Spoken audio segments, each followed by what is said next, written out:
नमस्कार दोस्तों, कैसे हो आप सभी। तो मैं आशा करता हूं कि आप सभी स्वस्थ होंगे, अपना ध्यान रख रहे होंगे। टीएनसी की एडवांस सीरीज में आप सभी का हार्दिक स्वागत और अभिनंदन है। मेरा नाम है अवधेश कुमार और टीएनसी एडवांस सीरीज के अंदर हम पढ़ रहे हैं पीडियाट्रिक नर्सिंग। तो दोस्तों, जैसे कि आप सभी को पता है कि जो पीडियाट्रिक नर्सिंग की है लगभग हमारी 10 क्लासेज हो चुकी हैं और बिल्कुल सिस्टमेटिक वे में हमने एक एक करके जो क्वेश्चंस हैं उनसे रिलेटेड जितने भी जो टॉपिक्स थे दोस्तों उनके बारे में हमने क्या किया था, डिस्कस किया था। अब हम आगे बढ़ रहे हैं। आज की जो हमारी जो क्लास होगी दोस्तों, मेन जो मैं फोकस करूंगा वो मैं मेनिंजाइटिस पे करूंगा, क्योंकि एक्चुअली में क्या है कि दोस्तों इनके जो क्वेश्चंस हैं वो अलग अलग जगह पे दे रखे हैं, जिससे मेरे को थोड़ा समझाने में प्रॉब्लम होती है और एक क्या है कि टाइम कंज्यूम करता है। क्योंकि मैं आज पूरा पढ़ाऊंगा, फिर 5 दिन, इसके बाद 2 दिन बाद क्लास आएगी, फिर पढ़ाऊंगा, फिर 2 दिन बाद आएगी क्लास, फिर पढ़ाऊंगा, तो इसमें क्या हो जाता है दोस्तों, प्रॉब्लम हो जाती है। तो मैंने ये सोचा कि मैं सारे जितने भी मेनिंजाइटिस के क्वेश्चन है वो सारे इस क्लास के अंदर ले आया। तो मैंने उनका सीक्वेंस लिख दिया है ताकि आप अपनी जब बुक में देखो और उनको पढ़ो तो आपको कोई प्रॉब्लम नहीं है। मैंने सारे जो सीक्वेंस हैं उनको ऐसे लिख दिया कि भाई 42 नंबर क्वेश्चन है, ठीक है। इस प्रकार से आपको सारे क्वेश्चन मिल जाएंगे। 45 नंबर है, 49 है, 50 है, इसके बाद 55, ये जितने भी जो क्वेश्चन है दोस्तों वो आपको बिल्कुल आपको मिल जाएंगे। एक साथ पढ़ाने का ये फायदा कि जैसे एक टॉपिक पढ़ा और उससे रिलेटेड जितने जो क्वेश्चन है सारे वो भी सोल्व हो गए, तो उससे आपको क्या मिलेगा दोस्तों, फायदा मिलने वाला है ना। थोड़ा सा आपको क्या होगा कि जो हमारा जो टाइम वेस्ट होता है कि भाई हम एक टॉपिक से फिर दूसरे टॉपिक में चले जाते हैं, फिर वापस उसी टॉपिक पे फिर वापस लौट के आना पड़ता है ना, वो हमें ऐसा नहीं करना पड़ेगा। तो आज की जो क्लास होगी वो डायरेक्टली फोकस्ड होगी हमारे किससे, मेनिंजाइटिस से रिलेटेड। तो बिना कोई टाइम वेस्ट किए आज की जो हमारी क्लास है दोस्तों वो हम क्या करते हैं, स्टार्ट करते हैं। तो आपके स्क्रीन के सामने पहला जो क्वेश्चन है, a nurse is caring for a child with the diagnosis of meningitis. एक नर्स है दोस्तों, वो केयर कर रही है, एक बच्चे की क्या कर रही है, केयर कर रही है। उस बच्चे को क्या डायग्नोस हुआ है दोस्तों, उस बच्चे को मेनिंजाइटिस डायग्नोस हुआ है। Both clinical finding indicates an increase in intracranial pressure. तो इसके अंदर क्या हो जाता है, मेनिंजाइटिस में इंट्राक्रैनियल प्रेशर जो है वो क्या हो जाता है, इंक्रीज हो जाता है। लेकिन उसमें बताना है कि आपको सारे मेनिंजाइटिस के साइन मत बताओ, लेकिन ये जरूर बताओ कि भाई इंट्राक्रैनियल जो प्रेशर है वो जब इंक्रीज होता है तो कौन कौन से साइन आएंगे। तो ये जो क्वेश्चन है दोस्तों, सेलेक्ट ऑल दैट अप्लाई वाला क्वेश्चन है। 4-5 इसके अंदर ऑप्शन होते हैं, एक से ज्यादा भी क्या हो सकते हैं, आंसर हो सकते हैं। मेनली 4 से ज्यादा ही ऑप्शन होते हैं, 5 उससे ज्यादा भी हो सकते हैं, बट 5 तो मिनिमम होते ही हैं। पहला जो ऑप्शन है दोस्तों इसमें दे रखा है कि भाई अगर इंट्राक्रैनियल प्रेशर इंक्रीज होगा तो इरिटेबिलिटी होगी। सेकंड ऑप्शन उसमें है ब्रेडिकार्डिया होगा। तीसरा दे रखा है हाइपर अलर्टनेस होगी। चौथा दे रखा है डिक्रीज होगा पल्स प्रेशर और पांचवा दे रखा है डिक्रीज होगा सिस्टोलिक ब्लड प्रेशर। तो इन पांच आपके पास दोस्तों इसकी क्लिनिकल मैनिफेस्टेशन है जो कि increased in intracranial pressure that occur due to meningitis के कारण क्या होते हैं दोस्तों, प्रेजेंट होते हैं। तो आपको ये एक एक करके मुझे बताना है कि कौन कौन से क्लिनिकल मैनिफेस्टेशन में प्रेजेंट होते हैं। तो हम एक एक करके पढ़ते हैं बिल्कुल सिस्टमेटिक वे में, जैसे कि हमारी डिजीज को पढ़ते हैं। सबसे पहले मैं बात करता हूँ कि आपको मैं बताना चाहता हूँ कि सेंट्रल नर्वस सिस्टम के अगर हम इन्फेक्शंस की बात करें, सेंट्रल नर्वस सिस्टम के अगर हम इन्फेक्शंस की बात करें और आपसे कोई पूछे क्वेश्चन कि भाई मोस्ट कॉमन कोज क्या होगा, तो जो आंसर होगा दोस्तों वो वायरल इन्फेक्शन होगा। ध्यान रखना, वायरस जो होते हैं वो मेन कोज होते हैं। पहले नंबर पे वायरस आएंगे दोस्तों, सेकंड नंबर पे आपके क्या आएंगे दोस्तों, बैक्टीरिया आएंगे। मतलब सेंट्रल नर्वस सिस्टम से रिलेटेड चाहे कोई भी इन्फेक्शन हो दोस्तों, उनमें पहला जो कोज होता है वो क्या होता है, वायरस होता है। तो वायरस जो होते हैं वो मोस्ट कॉमन कोज होते हैं। सेकंड नंबर पे क्या होता है दोस्तों, बैक्टीरिया होते हैं। और फिर बाकी के जितने भी बच गए, जैसे आपके फंगस हो गए, पैरासाइट हो गए, ये सब कितने नंबर पे आ जाएंगे, आपके लास्ट नंबर पे आ जाएंगे। इनका कोई सीक्वेंस याद करना जरूरी नहीं है, बस जो याद करना है दोस्तों कि जो मोस्ट कॉमन कोज होता है वो वायरस होता है और दूसरे नंबर पे कौन सा होता है दोस्तों, आपका बैक्टीरिया होता है। अब सेंट्रल नर्वस सिस्टम की जो इन्फेक्शन में क्या क्या आ सकता है आप खुद सोचो। देखो, सेंट्रल नर्वस सिस्टम का अगर इन्फेक्शन होगा तो एक तो आपका होगा दोस्तों मेनिंजाइटिस। तो जो मेनिंजीज जो अभी हम पढ़ेंगे इसके बारे में, जो मेनिंजीज जो लेयर है आपकी ड्यूरामेटर, पायामेटर, रेक्नोमेटर, उनका जो इन्फ्लेमेशन होता है दैट इज कॉल्ड मेनिंजाइटिस। या फिर डायरेक्टली ब्रेन के इन्फ्लेमेशन हो सकता है तो इंसेफेलाइटिस। तो ये भी किसमें शामिल होगा, आपके सेंट्रल नर्वस सिस्टम इन्फेक्शन में क्या होगा दोस्तों, शामिल होगा। या इसके अलावा देखो, दोनों चीजें अगर साथ में शामिल हो जाएं तो मेनिंजोएन्सेफेलाइटिस कहलाएगा। ये क्या कहलाएगा, मेनिंजोएन्सेफेलाइटिस, मेनिंजोएन्सेफेलाइटिस कहलाएगा। एक इसके अंदर दोस्तों ब्रेन से रिलेटेड डायरेक्टली लिख के वो नहीं दे सकता, तो कई बार ऐसे लिख देता है सिर्फ कि ब्रेन इन्फेक्शन, ठीक है। ऑप्शन में नहीं दे तो सिर्फ क्या लिखते हैं, ब्रेन इन्फेक्शन। तो ये सब चीजें किसमें इंक्लूड होती है दोस्तों, आपकी सेंट्रल नर्वस सिस्टम इन्फेक्शन में होती है। अब आप लोगों ने ज्यादातर पढ़ा होगा सर मेनिंजाइटिस का जो कोज होता है वो तो बैक्टीरिया होता है, लेकिन फिर भी ध्यान रखना, मैं वैसे आपको आगे बताऊंगा कि मोस्ट कॉमन कोज जो है मेनिंजाइटिस का वो भी वायरस ही होते हैं। लेकिन फिर हम बैक्टीरिया को ज्यादा क्यों पढ़ते हैं, ये आपके दिमाग में क्वेश्चन होना चाहिए दोस्तों। बैक्टीरिया जो होता है वो मोस्ट सीरियस फॉर्म होती है, वायरस होता है वो लेस सीवियर फॉर्म होती है। सीवियर इतना ज्यादा नहीं होता अगर वायरस के कारण मेनिंजाइटिस हो रहा है तो, लेकिन अगर बैक्टीरिया के कारण मेनिंजाइटिस हो जाता है तो उसकी जो सीवियरनेस है दोस्तों वो क्या हो जाता है, सीवियरिटी जो है दोस्तों वो क्या हो जाती है, ज्यादा हो जाती है। इसलिए हम ज्यादा जो फोकस करते हैं वो किस पे करते हैं, बैक्टीरिया पे करते हैं, वही पढ़ते हैं। तो मेन हम बैक्टीरिया वाले पढ़ेंगे। तो अब हम पढ़ने जा रहे हैं मेनिंजाइटिस के बारे में। जो बैक्टीरिया के कारण होता है, तो बैक्टीरियल मेनिंजाइटिस लिख लो इसको।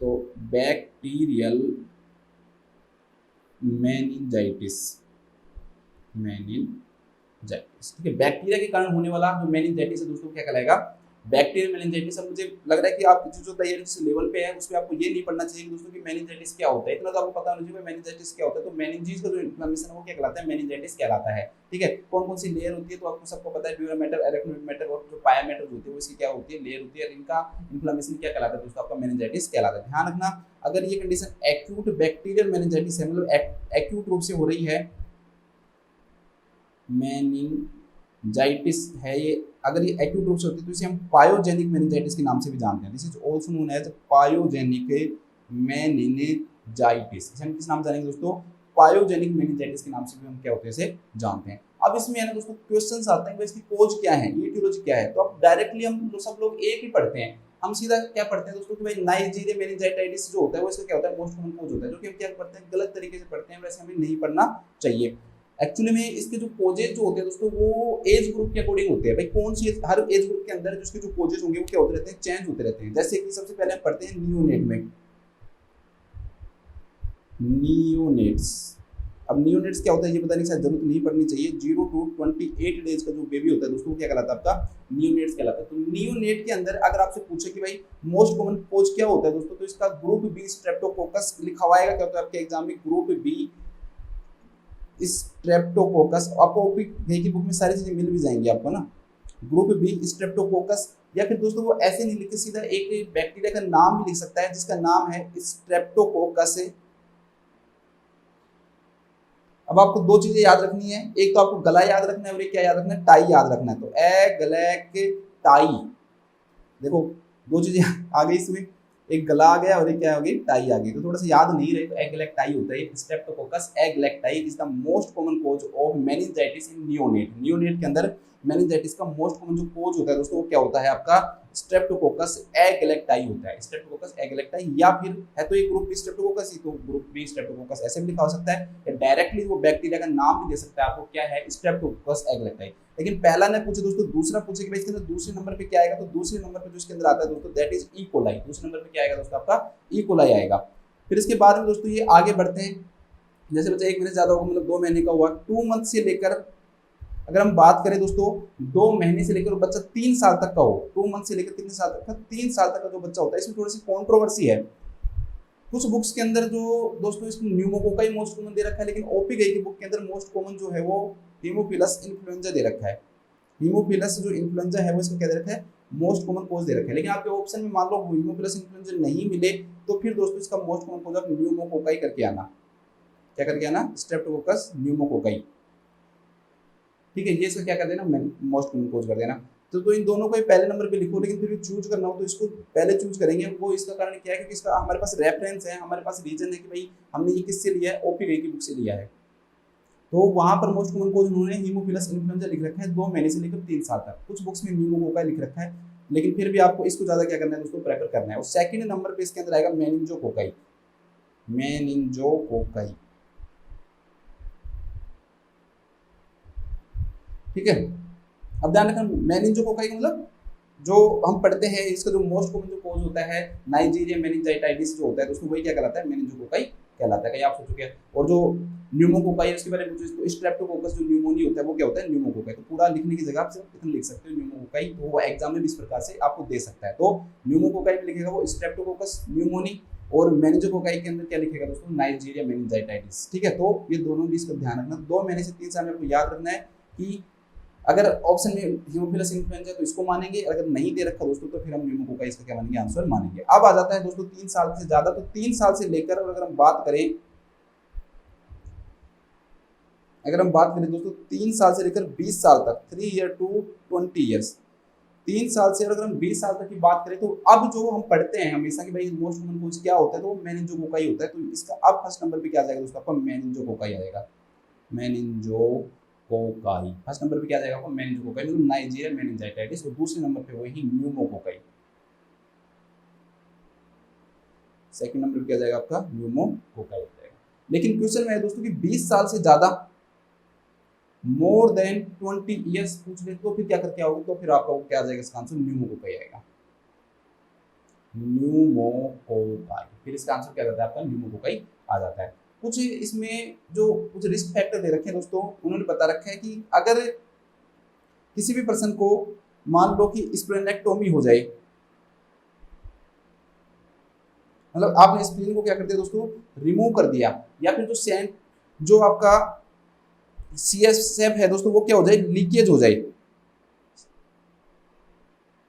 सेरेब्रोस्पाइनल जो फ्लूइड है दोस्तों क्या हो जाए, लीकेज हो जाए, तो उन दोनों केसेस में मेनली जो बैक्टीरिया देखने को मिलता है वो कौन सा देखने को मिलता है, तो न्यूमोकोकाई देखने को मिलता है। इन दोनों कंडीशन के कारण अगर इन दोनों कंडीशन, एक दोनों कंडीशन प्रेजेंट हो और किसी पर्सन के अंदर क्या हो दोस्तों, मेनिंजाइटिस हो, तो फिर आपको उसके अंदर जो बैक्टीरिया देखने को मिलेगा, जो कोज देखने को मिलेगा, वो आपको कौन देखने को मिलेगा दोस्तों, आपको न्यूमोकोकाई देखने को मिलेगा। ठीक है, क्या देखने को मिलेगा, न्यूमोकोकाई देखने को मिलेगा। तो देखो पहले वाले के अंदर तो आप सिर्फ इतना याद रख लो, तो स्ट्रेप्टोकोकस है तो वो ग्रुप बी ऐसे याद हो जाएगा आपको, तो स्ट्रेप्टोकोकस एगलेक्टाई, दूसरा इकोलाई, दूसरे पे आपको हीमोफिलस इन्फ्लुएंजा वो याद रखना है, और 3 साल वाले पे मेनिंजोकोकाई याद रखना ही है, और इसके बाद में लास्ट में जो है दोस्तों आपको वो क्या याद रखना है, आपको न्यूमोकोकाई याद रखना है। तो इस प्रकार से आप इनको जो कोजें हैं इनको याद रख सकते हो। सेकंड भी नहीं याद करो तो कम से कम जो फर्स्ट है दोस्तों वो तो आप इसको याद कर ही सकते हो। अब हम इसकी पढ़ते हैं दोस्तों, सबसे इंपॉर्टेंट चीज इसके क्लिनिकल मैनिफेस्टेशन, जिससे रिलेटेड सबसे ज्यादा क्या आते हैं दोस्तों, क्वेश्चंस आते हैं। क्लिनिकल मैनिफेस्टेशन जो है दोस्तों उसमें सबसे ज्यादा क्वेश्चन आते हैं। तो सबसे पहले हम बात करते हैं जो कि आप सबका पढ़ा हुआ होता है दोस्तों, आपका कर्निक साइन। कर्निक साइन शायद कोई ऐसा बच्चा नहीं होगा जिसने कर्निक साइन के बारे में नहीं पढ़ा होगा। कर्निक और ब्रॉड-जोन्स की जो साइन है दोस्तों, वो मेनिंजाइटिस के अंदर मेन साइन क्या होते हैं दोस्तों, प्रेजेंट होते हैं। क्या होता है कर्निक साइन में, कुछ नहीं होता। देखो ये कर्निक साइन दे रखा है यहाँ पे। कर्निक साइन में क्या होता है दोस्तों कि हम जो पेशेंट है उसको बिल्कुल सुपाइन लेटा देते हैं। लेटाने के बाद में जो उसकी जो एक लेग है दोस्तों, जो नी है, उसको हम 90 डिग्री फ्लेक्स करते हैं। देखो कितने डिग्री का कोण बन रहा है ये, 90 डिग्री का कोण बन रहा है। 90 डिग्री का क्या बन रहा है दोस्तों, कोण बन रहा है ये। तो 90 डिग्री को हमने क्या किया दोस्तों, फ्लेक्स किया। तो इसके बाद में इससे क्या होगा दोस्तों कि जब हम यहाँ पर नी जॉइंट को क्या करेंगे दोस्तों, एक्सटेंशन करेंगे। ये नी जॉइंट है यहाँ पे, इस टांग को हम ऊपर उठाने की कोशिश करेंगे। मतलब देखो इसमें साफ साफ दे रखा है कि भाई इस लेग को हम ऊपर उठाने की कोशिश करें, इस प्रकार से कोशिश करें। तो ये जो लेग है दोस्तों ज़्यादा नहीं उठ पाती है, ज़्यादातर ये 135 डिग्री से कम ही रह जाती है। लेस देन कितनी होती है दोस्तों, 135 डिग्री हो जाती है। तो इसे हम किस नाम जानते हैं, कर्निक साइन के नाम से जानते हैं। देखो सिंपल सी बात है, पर्सन को आपने लेटाया, उसकी जो नी है उसको इस पोजीशन पे लेके आओ, 90 डिग्री के एंगल पे लेके आओगे। फिर उसके बाद में यहाँ से आप क्या करने की कोशिश करोगे, उठाने की कोशिश करोगे। ठीक है, हिप को आपने 90 डिग्री पे कर दिया, नी को आपने उठाने की कोशिश की, तो जो एक्सटेंशन हो नहीं पाता है। यहाँ से आप नी को उठाने की कोशिश करोगे तो नी उठ नहीं पाता है उसका। तो इसे हम किस नाम से जानते हैं दोस्तों, कर्निंग साइन के नाम से जानते हैं। ठीक है, इसको याद करने के लिए इन्होंने ट्रिक लिख रखी है। देखो कर्निंग और आप ब्रॉड-जोन्स की बहुत बच्चे क्या हो जाते हैं दोस्तों, कंफ्यूज हो जाते हैं। तो अच्छी ट्रिक दे रखी है इसमें कि भाई कर्निंग के अंदर क्या आता है, शुरू के अंदर जो वर्ड आता है उसको क्या आता है दोस्तों, के और ई आता है। ठीक है, तो इसके अंदर नी का जो एक्सटेंशन है, के मतलब नी, ई फॉर एक्सटेंशन। तो नी का जो एक्सटेंशन होता है दोस्तों वो क्या होता है, पेनफुल होता है। मतलब इसको उठाने में उसको दर्द होगा, उठा क्यों नहीं पाती क्योंकि उसको दर्द होता है पेशेंट को बहुत ज्यादा। तो इसे किस नाम से जानते हैं दोस्तों, कर्निंग साइन के नाम से जानते हैं। तो कर्निंग साइन इंपॉर्टेंट चीजें क्या है, पहली चीज तो क्या इंपॉर्टेंट है दोस्तों कि इसके अंदर हम जो आपका हिप जॉइंट है उसको हम 90 डिग्री क्या करते हैं, फ्लेक्स्ड करते हैं। तो hip is in 90 degree flexed. इसको करने से क्या होगा दोस्तों, आपका जो नी का जो एक्सटेंशन है वो नहीं हो पाता। तो नी एक्सटेंशन इज पेनफुल। अगर वो डिग्री भी पूछे दोस्तों ध्यान रखना, ज्यादातर ये लेस देन 135 डिग्री तक ही क्या कर पाएगा, एक्सटेंशन कर पाएगा। तो नी एक्सटेंशन क्या हो जाए, पेनफुल हो जाए। तो इसे हम किस नाम से जानते हैं दोस्तों, कर्निक साइन के नाम से जानते हैं। दूसरा जो साइन है दोस्तों वो आपके सामने यहाँ पर है, इसकी भी ट्रिक दे रखी है उन्होंने, ब्रॉड-जोन्स की साइन दे रखा है। ब्रॉड-जोन्स की साइन में क्या होता है दोस्तों कि जब कभी भी आप जो नेक है उसको फ्लेक्स करोगे, ठीक है, अंदर की तरफ लाना फ्लेक्स होता है और ऊपर की तरफ भेजना क्या होता है, एक्सटेंशन होता है। तो नी को जस्ट दोस्तों आप कभी भी क्या करते हो, फ्लेक्स करते हो, तो उसके कारण से अपने आप ही उस पेशेंट के नेक को आप फ्लेक्स करते हो तो उसके अपने आप ही उसका जो नी है दोस्तों उसका भी क्या हो जाता है, फ्लेक्शन हो जाता है। तो नेक के फ्लेक्शन करने के कारण अगर पर्सन के नी का भी क्या हो जाए दोस्तों, फ्लेक्शन हो जाए, तो इसे हम किस नाम से जानते हैं, ब्रॉड-जोन्स की साइन के नाम से जानते हैं। ठीक है, अब इसको याद करना, देखो कैसे याद करोगे, ब्रॉड-जोन्स के अंदर दो वर्ड आ रहे हैं यहाँ पे, एक एन आ रहा है और एक के आ रहा है। तो एन मतलब नेक का फ्लेक्शन जो है उससे किसका फ्लेक्शन हो जाता है, नी का फ्लेक्शन हो जाता है। नेक के फ्लेक्शन से नी का क्या हो रहा है दोस्तों, फ्लेक्शन हो रहा है। तो इसे हम किस नाम से जानते हैं, ब्रॉड-जोन्स की साइन के नाम से जानते हैं। तो इसको लिख लो एक बार इन दोनों साइन को ही। तो इसको तो लिख लिया हमने, अब ब्रॉड-जोन्स की साइन जो है उसको भी लिख लो।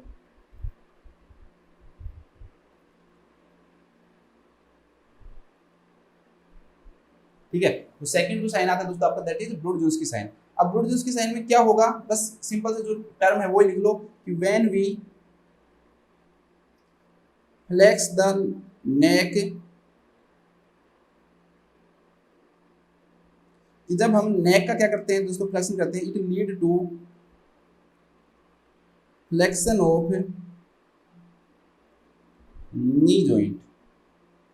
इससे जो नी जॉइंट है दोस्तों उसका क्या हो जाता है तो नेक को फ्लेक्स करेंगे तो जो नी है दोस्तों उसका, और कुछ केसेस के अंदर हिप का भी फ्लेक्शन होता है थोड़ा बहुत, क्योंकि नी उठेगा तो हिप भी क्या होता है दोस्तों, फ्लेक्शन हो सकता है। तो हो सकता है कि वो आपको हिप भी दे, लेकिन मेन चीज आप क्या याद रखना है इसमें, नी याद रखना। तो it lead to flexion of the knee joint when we flex the neck is known as दोस्तों ब्रूड-जोंस्की साइन। इसे हम किस नाम जानते हैं, ब्रूड-जोंस्की साइन के नाम से जानते हैं। ठीक है, यूक्रेन के प्रेसिडेंट का जैसे नाम है ना इसका, उसका जेलेंस्की, ब्रूड-जोंस्की ऐसा नाम है उसका, जेलेंस्की नाम है ना उसका। अब देखो दोस्तों, अब सबसे इंपॉर्टेंट जो चीज है वो क्या होगी दोस्तों, हमारी स्टार्ट होगी। अब मैं जो साइन बताऊंगा वो मैं बताऊंगा इंट्राक्रैनियल प्रेशर से रिलेटेड, कि भाई इंट्राक्रैनियल प्रेशर जब बढ़ेगा तो उसके कारण से मेनिंजाइटिस के अंदर क्या क्या साइन आएंगे। सबसे पहले आपको वाइटल याद करने हैं। वाइटल याद करने की कितनी अच्छी ट्रिक बताऊंगा आपको कि आप कभी भूलोगे नहीं। आप बार बार, मुझे पता है कि आप वाइटल्स याद करते होंगे और बार बार आपके दिमाग में से दोस्तों आप भूल जाते हो कि यार ये हो क्या रहा है। तो आपको क्या करना है दोस्तों, सबसे पहले टी, पी, आर और बीपी को ऐसे लिख लो, और टी को इंक्रीज कर दो, बीपी को इंक्रीज कर दो। देखो मतलब पहले को चौथे को इंक्रीज कर दो और सेकंड को थर्ड को क्या कर दो दोस्तों, डिक्रीज कर दो, बस खत्म काम। देखो कितना सिंपल है। टीपीआर बीपी लिख लो, वैसे ही लिखते हैं, सीक्वेंस यही होता है, पहले को इंक्रीज कर दो और लास्ट को इंक्रीज कर दो, बीच के जो दोनों है दोस्तों उनको क्या कर दो, आप डिक्रीज कर दो। अब टी को इंक्रीज करोगे तो दोस्तों इसके कारण क्या आएगा, तो आपको सीधी बात है, टी को इंक्रीज करोगे तो इसके कारण क्या आएगा दोस्तों, आपका फीवर आता है। ठीक है, अगर पल्स कम होगी तो पल्स के कम होने के कारण क्या आएगा, ब्रेडिकार्डिया आएगा। ठीक है, एक बार मैं दूसरी क्लास लिख देता हूँ थोड़ा सा सही लगे, तो फीवर आएगा, दूसरा दोस्तों आपका ब्रेडिकार्डिया आएगा, पल्स रेट कम होगी तो आपका ब्रेडिपनिया आएगा, और बीपी इंक्रीज होगा तो दोस्तों आपका हाइपरटेंशन आएगा। ठीक है, 4 साइन हो गए, कोई दिक्कत आई नहीं, और देखेंगे अभी, रुक जाओ, लेकिन पहले एक बार इसको कुछ समझा देता हूँ। कई बार बीपी से रिलेटेड दोस्तों क्वेश्चन आ जाता है, भाई बीपी जो है ना उसमें कौन से बीपी के अंदर मेनली फर्क पड़ता है। तो ध्यान रखना, अगर ऑप्शन के अंदर दोनों दे रखे हो तो जो आंसर होगा वो क्या होगा दोस्तों, सिस्टोलिक बीपी आएगा। तो जो सिस्टोलिक जो बीपी है वो क्या हो जाता है, इंक्रीज हो जाता है। ठीक है, ये ट्रिक याद रखना, मुझे भी याद नहीं रहते से भाई कौन सा इंक्रीज होता है कौन सा डिक्रीज। जब मुझे कोई पूछे तो मैं इसे याद कर लेता हूँ, टीपीआर बीपी में पहला चौथा इंक्रीज है, बाकी के क्या है दोस्तों डिक्रीज है। अगर आप ये भी भूल जाओगे तो कौन सा इंक्रीज होता है कौन सा डिक्रीज होता है, तो टी को ऐसे कर लो, टी को ऐसे बना लो आप, टी ऐसे ही तो दिखता है ना, देखो टी, तो टी थोड़ा सा इस प्रकार से दिखता है, तो ये इंक्रीज हो रहा है। ठीक है, तो फीवर ब्रेड, हाँ ये बता दूं मैं, तो सिस्टोलिक बीपी पे ज्यादा फर्क पड़ता है as compare to diastolic BP. Diastolic BP बिल्कुल क्या तो बढ़ता ही नहीं है ना, नॉर्मल रहता है। तो मेन फर्क किस पे पड़ा, सिस्टोलिक बीपी। इसके कारण एक चीज पे और फर्क पड़ेगा दोस्तों, वो पड़ेगा पल्स प्रेशर पे, क्योंकि हम जानते हैं कि जो पल्स प्रेशर जो होता है वो क्या होता है दोस्तों, सिस्टोलिक बीपी में से जब हम डायस्टोलिक बीपी को घटा देते हैं तो वो क्या कहलाता है दोस्तों, आपका पल्स प्रेशर कहलाता है। अब देखो कैसे फर्क पड़ेगा, एक एग्जांपल लेते हैं कि भाई पल्स प्रेशर जो है वो उस पर क्या फर्क पड़ेगा, पल्स प्रेशर क्यों इंक्रीज होगा, पल्स प्रेशर इसमें इंक्रीज होगा, क्यों इंक्रीज होगा। एग्जांपल देखो आप, मान लो कि पहले जो पर्सन था ना दोस्तों उसका जो बीपी था सिंपल रूप में मान लो कि 120/80 था।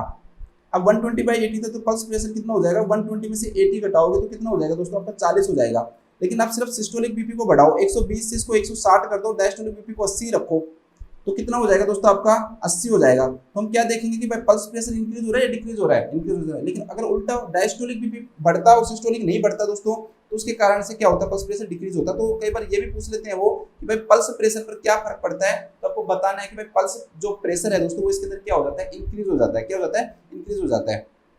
इसके अलावा कई बार ये बहुत इंपॉर्टेंट है, फोंटानेल से रिलेटेड क्वेश्चन आता है दोस्तों कि फोंटानेल्स पे क्या फर्क पड़ता है। इसमें इंक्रीज आईसीपी के अंदर ही आएगा ये कि आईसीपी के इंक्रीज होने के कारण जो फोंटानेल्स जो होते हैं दोस्तों वो टेंस या बल्जिंग हो जाते हैं। ठीक है, बल्जिंग या टेंस फोंटानेल्स हो जाते हैं। लेकिन एक चीज जरूर ध्यान रखना, कभी भी क्वेश्चन आए तो बच्चे की एज जरूर देख लेना, और अगर एज 2 साल से ज्यादा है तो इस साइन के ऊपर फोकस मत करना। ऐसे मत ध्यान देना कि भाई बल्जिंग फोंटानेल्स कर दूं मैं आंसर में, क्यों, जब 2 साल से ज्यादा हो गया दोस्तों तो जो फोंटानेल्स उनके ऊपर कोई फर्क नहीं पड़ेगा फिर। ठीक है, ये सिर्फ 2 साल से नीचे के ऊपर फर्क पड़ेगा। कहीं क्वेश्चन आ जाए और बच्चे की एज दे रखी हो 10 साल और आपने लिख दिया बल्जिंग फोंटानेल्स, तो वहां पर वो घुमाने के लिए आपको क्या दे देगा दोस्तों कि बल्जिंग फोंटानेल्स प्रेजेंट नहीं होता, क्योंकि जो एज है दोस्तों वो क्या है 2 साल से ज्यादा है। इसके अलावा इंक्रीज्ड आईसीपी होने के कारण जो बच्चा है दोस्तों उसके अंदर एक चीज और आ जाती है, दैट इज इरिटेबिलिटी। ठीक है, इसमें मैंने एक ओपीआई में पढ़ा तो उन्होंने लिथार्जी भी लिखा हुआ है, ठीक है, मैंने ओपीआई में देखा था या दूसरी बुक में देखा था, ये उसमें लिथार्जी भी दे रखा था, लेकिन यहाँ पर आगे आप क्वेश्चंस देखोगे दोस्तों तो उन्होंने साफ साफ लिख रखा है कि भाई इरिटेबिलिटी होती है, लिथार्जी नहीं होता है इसके अंदर। मेनली क्या होता है दोस्तों, इरिटेबिलिटी होती है, लिथार्जी जो है वो नहीं होता है, वो इस पे लिख रखा था, ठीक है। अब ये सारे साइन एक साथ याद करना, क्योंकि ये सारे साइन किससे रिलेटेड है, आईसीपी से रिलेटेड है, तो इतनी ज्यादा टफ नहीं पड़ेंगे आपको। बट टीपीआर बीपी वाले हो गए, सिस्टोलिक बीपी वाला, पल्स प्रेशर वाला। अब बस आपको एक यही तो याद रखना है इसमें कि भाई बल्जिंग स्पॉन्टेनियस और इरिटेबिलिटी, और शायद बल्जिंग स्पॉन्टेनियस में सारे बच्चों को ये याद ही होगा, क्योंकि जब हम डिहाइड्रेशन और ये पढ़ते हैं ना, तो उन दोनों में यही अंतर होता है कि भाई इसके अंदर बल्जिंग होता है, उसके अंदर क्या होता है, डिप्रेस्ड होते हैं। तो बस यही तो आपका अंतर होता है, वही आपको क्या होता है दोस्तों पढ़ना होता है। अब हम बाकी के अदर साइन देखते हैं। इसके क्लिनिकल मैनिफेस्टेशन बहुत इंपॉर्टेंट है, क्योंकि बहुत सारे जो क्लिनिकल मैनिफेस्टेशन है दोस्तों वो इसके अंदर क्या होते हैं, प्रेजेंट होते हैं। अब इसके कारण क्या होगा दोस्तों, जब बच्चे की ऐसी कंडीशन होगी तो क्या बच्चा सही से फीडिंग कर पाएगा, नहीं कर पाएगा। तो बच्चे की जो फीडिंग होगी दोस्तों वो क्या हो जाएगी, पुअर हो जाएगी। और जो बच्चा है ना तेज तेज रोएगा, तेज तेज रोने को हम क्या बोलते हैं, श्रिल क्राई के नाम से जानते हैं, मतलब कि हाई पिच्ड क्राई। जो पिच जो रहती है दोस्तों वो क्या रहती है, हाई पिच्ड क्राई करता है बच्चा। श्रिल क्या करता है दोस्तों, क्राई करता है, ठीक है। ब्रेन को इफेक्ट कर रहा है तो उसके कारण से जो बच्चा है दोस्तों उसको सीजर आने के भी चांसेस होते हैं। मोस्ट कॉमन कॉम्प्लिकेशंस के अंदर ये क्या होता है दोस्तों, शामिल होता है। अगर मेनिंजाइटिस और आगे की तरफ बढ़ता है तो बच्चे के अंदर मोस्ट कॉमन क्या होता है दोस्तों, कॉम्प्लिकेशन क्या होता है देखने को मिलती है। एक जो नेक है दोस्तों, न्यूट्रल रिजिडिटी लिखा हुआ सकता है, या फिर नेक स्टीफनेस लिखा हुआ सकता है। नेक की क्या होती है दोस्तों, स्टीफनेस देखने को मिलती है, ठीक है, नेक स्टीफनेस, दोनों में से कुछ भी लिख सकता है वो आपको। तो ये तो आपको सबको शायद पता ही होगा इतना। तो तीन साइन जो है उसमें, तीनों में मेन जो इंपॉर्टेंट साइन हम इंक्लूड करते हैं, उसमें एक न्यूट्रल रिजिडिटी करते हैं, एक करनी वो एक ब्रूडेंस की जो साइन है उसको वो आप इंक्लूड करते हैं। तो शायद वो इतना आपके लिए टफ होगा नहीं जब आप उसको बार बार पढ़ते हो, ठीक है। इसके बाद में और जो साइन है दोस्तों कि जो पर्सन जब ब्रेन को इफेक्ट करता है तो नर्व्स को भी इफेक्ट करता है। तो नर्व को इफेक्ट करने के कारण ऐसे पर्सन को एक तो देखो फोटोफोबिया होने के चांसेस होते हैं, ठीक है। किसके चांसेस होते हैं, फोटोफोबिया। एक क्वेश्चन दोस्तों नर्व से रिलेटेड आता है कि मेनली कौन कौन सी नर्व जो है इसमें इफेक्ट होती हैं। मेनिंजाइटिस में मैं ध्यान रखना बैक्टीरियल मेनिंजाइटिस की बात कर रहा हूँ, क्योंकि जब वायरल मेनिंजाइटिस आएगा तो उसमें थोड़ा सा अलग हो जाएगा। तो बैक्टीरियल के अंदर थर्ड और सिक्स्थ क्रेनियल नर्व आएगा, ध्यान रखना। वो पूछ लेगा भाई कौन सी नर्व की पाल्सी देखने को मिलती है, तो सिक्स्थ और थर्ड जो क्रेनियल नर्व है दोस्तों उसकी क्या देखने को मिलती है, पाल्सी देखने को मिलती है। तो नर्व से रिलेटेड थोड़ा सा ध्यान रखना भाई कौन सी वो देखने को मिलती है। इसके अलावा वो आपको दे सकता है कि जो रिफ्लेक्सेज हैं दोस्तों उनके ऊपर क्या फर्क पड़ेगा। तो जो रिफ्लेक्सेज है वो हाइपर एक्टिव हो जाते हैं। रिफ्लेक्सेज होते हैं वो क्या हो जाते हैं दोस्तों, हाइपर एक्टिव, मतलब रिफ्लेक्स ज्यादा होना क्या कहलाता है दोस्तों, हाइपर एक्टिव कहलाता है। अब मेरे को आप आज का एक क्वेश्चन है, डीप टेंडन जो रिफ्लेक्स है वो नॉर्मल कितना होता है, डीप टेंडन जो रिफ्लेक्स है वो नॉर्मल कितना होता है, +1 +2 +3 +4। ये आप लोगों को मुझे बताना है कि भाई नॉर्मल कितना होता है, +2 होता है, +3 होता है, क्योंकि डीप टेंडन रिफ्लेक्स जो है वो कई सारी डिजीजेज के अंदर हमें काम आता है, ठीक है। डीप टेंडन रिफ्लेक्स आप कई चीजों में पढ़ते हो, ओबीसी के अंदर भी डीप टेंडन रिफ्लेक्स क्या होता है दोस्तों, काम होता है। तो ये भी आपको याद होना चाहिए कि भाई क्या आएगा इसके अंदर, ठीक है। तो रिफ्लेक्सेस से रिलेटेड पूछे दोस्तों तो रिफ्लेक्स में क्या बताओगे आप, भाई रिफ्लेक्स जो होते हैं वो क्या हो जाते हैं, हाइपर एक्टिव रिफ्लेक्स हो जाते हैं। कैसे हो जाते हैं, हाइपर एक्टिव। अब देखो दोस्तों एच फॉर हाइपर एक्टिव, इसके अलावा एक और आएगा इसमें हेड एक, ठीक है। जो पर्सन है इसके अंदर हेड एक भी क्या हो जाता है, प्रेजेंट होता है। अब पुअर, देखो पहली बात क्या है, पुअर फीडिंग तो है ही, लेकिन एक इंपॉर्टेंट चीज ये है दोस्तों कि इसके अंदर है ना एनोरेक्सिया भी देखने को मिलता है।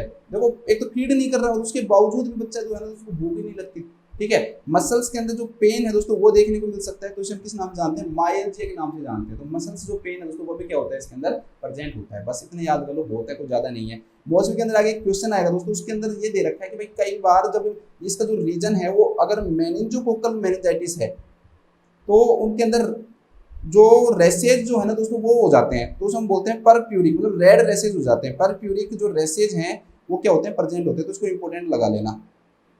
कौन से रेसेज देखने को मिलते हैं, परप्यूरिक रेसेज देखने को मिलते हैं। देखो आपको मैं दिखाता हूँ, मैंने इमेज इसमें ले रखी होगी शायद, ये देखो इस प्रकार के जो रेसेज होते हैं दोस्तों वो क्या हो जाते हैं, इसमें दो रीजन दे रखा है कि जो छोटी छोटी कैपिलरीज हैं उनके अंदर ब्लीडिंग होने लग जाती है, और फिर जो क्लोटिंग फैक्टर है वो क्या हो जाते हैं, एक्टिवेटेड हो जाते हैं। तो इसके कारण ऐसे क्या होते हैं, रेसेज क्या होते हैं दोस्तों, मेनिंजाइटिस के अंदर बनते हैं, ठीक है। ऐसे रेसेज क्या होते हैं, मेनिंजाइटिस के अंदर बनते हैं। कहाँ लिख दिया यार,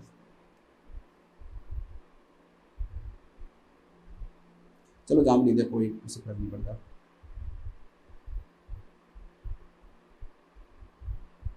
हाँ ये रहा। तो जो रेसेज जो होते हैं तो ये पूछ सकता है कि भाई इसके अंदर कौन से रेसेज प्रेजेंट होते हैं, तो आपको बताना है कि भाई परप्यूरिक स्किन रेसेज प्रेजेंट होते हैं किसके अंदर, मेनिंजोकोकल जो मेनिंजाइटिस है उसके अंदर ये प्रेजेंट होते हैं, ठीक है। इसके बाद नेक्स्ट हम देखते हैं दोस्तों इसकी कॉम्प्लिकेशंस। तो कॉम्प्लिकेशंस में मैंने आपको थोड़ी देर पहले ही बताया था कि इसका मोस्ट कॉमन अगर आपसे कॉम्प्लिकेशन पूछता है, जो कि लगभग 30% केसेस के अंदर क्या होता है दोस्तों, प्रेजेंट होता है। तो मोस्ट कॉमन इसका अगर कॉम्प्लिकेशन पूछता है कि मोस्ट कॉमन कॉम्प्लिकेशन क्या है, देन कोज नहीं है, ये कॉम्प्लिकेशन है। मोस्ट कॉमन जो कॉम्प्लिकेशन जो होता है इसका सीजर होता है दोस्तों, ठीक है। मोस्ट कॉमन कॉम्प्लिकेशन सीजर होता है, जो कि लगभग 30% केसेस के अंदर क्या होता है दोस्तों, प्रेजेंट होता है। इसके अलावा हाइड्रोसिफेलस भी प्रेजेंट हो सकता है, जो हाइड्रोसिफेलस है दोस्तों वो भी क्या हो सकता है, प्रेजेंट हो सकता है। और कई बार इस ऐसे पेशेंट के अंदर ऑडिटरी इंपेयरमेंट भी कॉम्प्लिकेशन के रूप में क्या होता है, प्रेजेंट होता है। ऑडिटरी इंपेयरमेंट है दोस्तों वो भी देखने को मिलता है। आगे मोस्ट में आपको एक क्वेश्चन मिलेगा दोस्तों, उसमें मोस्ट सीरियस कॉम्प्लिकेशन के बारे में बात की गई है कि भाई मेनिंजाइटिस का मोस्ट सीरियस कॉम्प्लिकेशन क्या होता है। मोस्ट सीरियस जो कॉम्प्लिकेशन है दोस्तों वो मेनिंजाइटिस का क्या होता है, तो ये भी पूछा। तो इसका अगर मोस्ट सीरियस पूछे तो पेरिफेरल सर्कुलेटरी कोलैप्स होता है। ध्यान रखना, पेरिफेरल सर्कुलेटरी कोलैप्स होता है, ठीक है। पेरिफेरल सर्कुलेटरी क्या होता है दोस्तों, कोलैप्स होता है। उसका रीजन बताया गया है। पेरिफेरल सर्कुलेटरी मतलब एकदम से पेशेंट क्या गया, ब्लड सप्लाई के कारण जो सर्कुलेट कोलैप्स होने के कारण जो पेशेंट वो शॉक के अंदर चला जाता है। पेरिफेरल एरिया की ब्लड सप्लाई कोलैप्स होने के कारण पेशेंट किसमें जाता है दोस्तों, उसमें शॉक में जाता है। तो पेरिफेरल सर्कुलेटरी कोलैप्स के नाम जाते हैं। उन्होंने इसको अच्छे से समझाया है भाई पेरिफेरल सर्कुलेटरी जो कोलैप्स है वो एक्चुअली के अंदर एक सिंड्रोमिक कंडीशन होती है, जिसे हम वाटर हाउस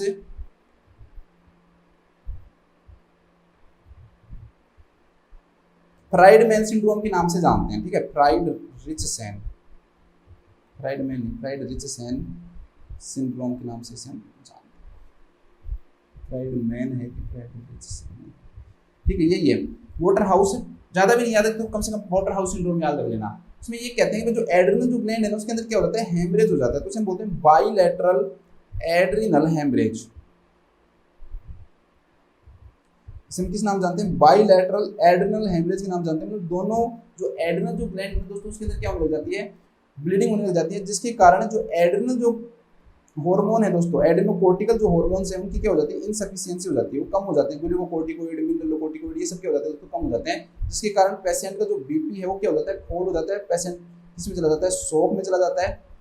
तो इस कंडीशन को हम किस नाम से जानते हैं दोस्तों, पेरिफेरल सर्कुलेटरी कोलैप्स के नाम से जानते हैं। This is the most serious complication. ये क्या है दोस्तों, मोस्ट सीरियस कॉम्प्लिकेशन। इसे वाटर हाउस फ्राइडरिचसेन सिंड्रोम के नाम से भी जानते हैं, ठीक है। ज्यादा नहीं याद रहे तो कम से कम वाटर हाउस याद रखना, वैसे वाटर हाउस सिंड्रोम के नाम से भी हम इसे जानते हैं। तो ये चीज बोल देता है। अब हम बात करते हैं दोस्तों डायग्नोस्टिक इवैल्यूएशन की, भाई इसके अंदर कौन कौन से डायग्नोस्टिक इवैल्यूएशन है वो किए जाते हैं।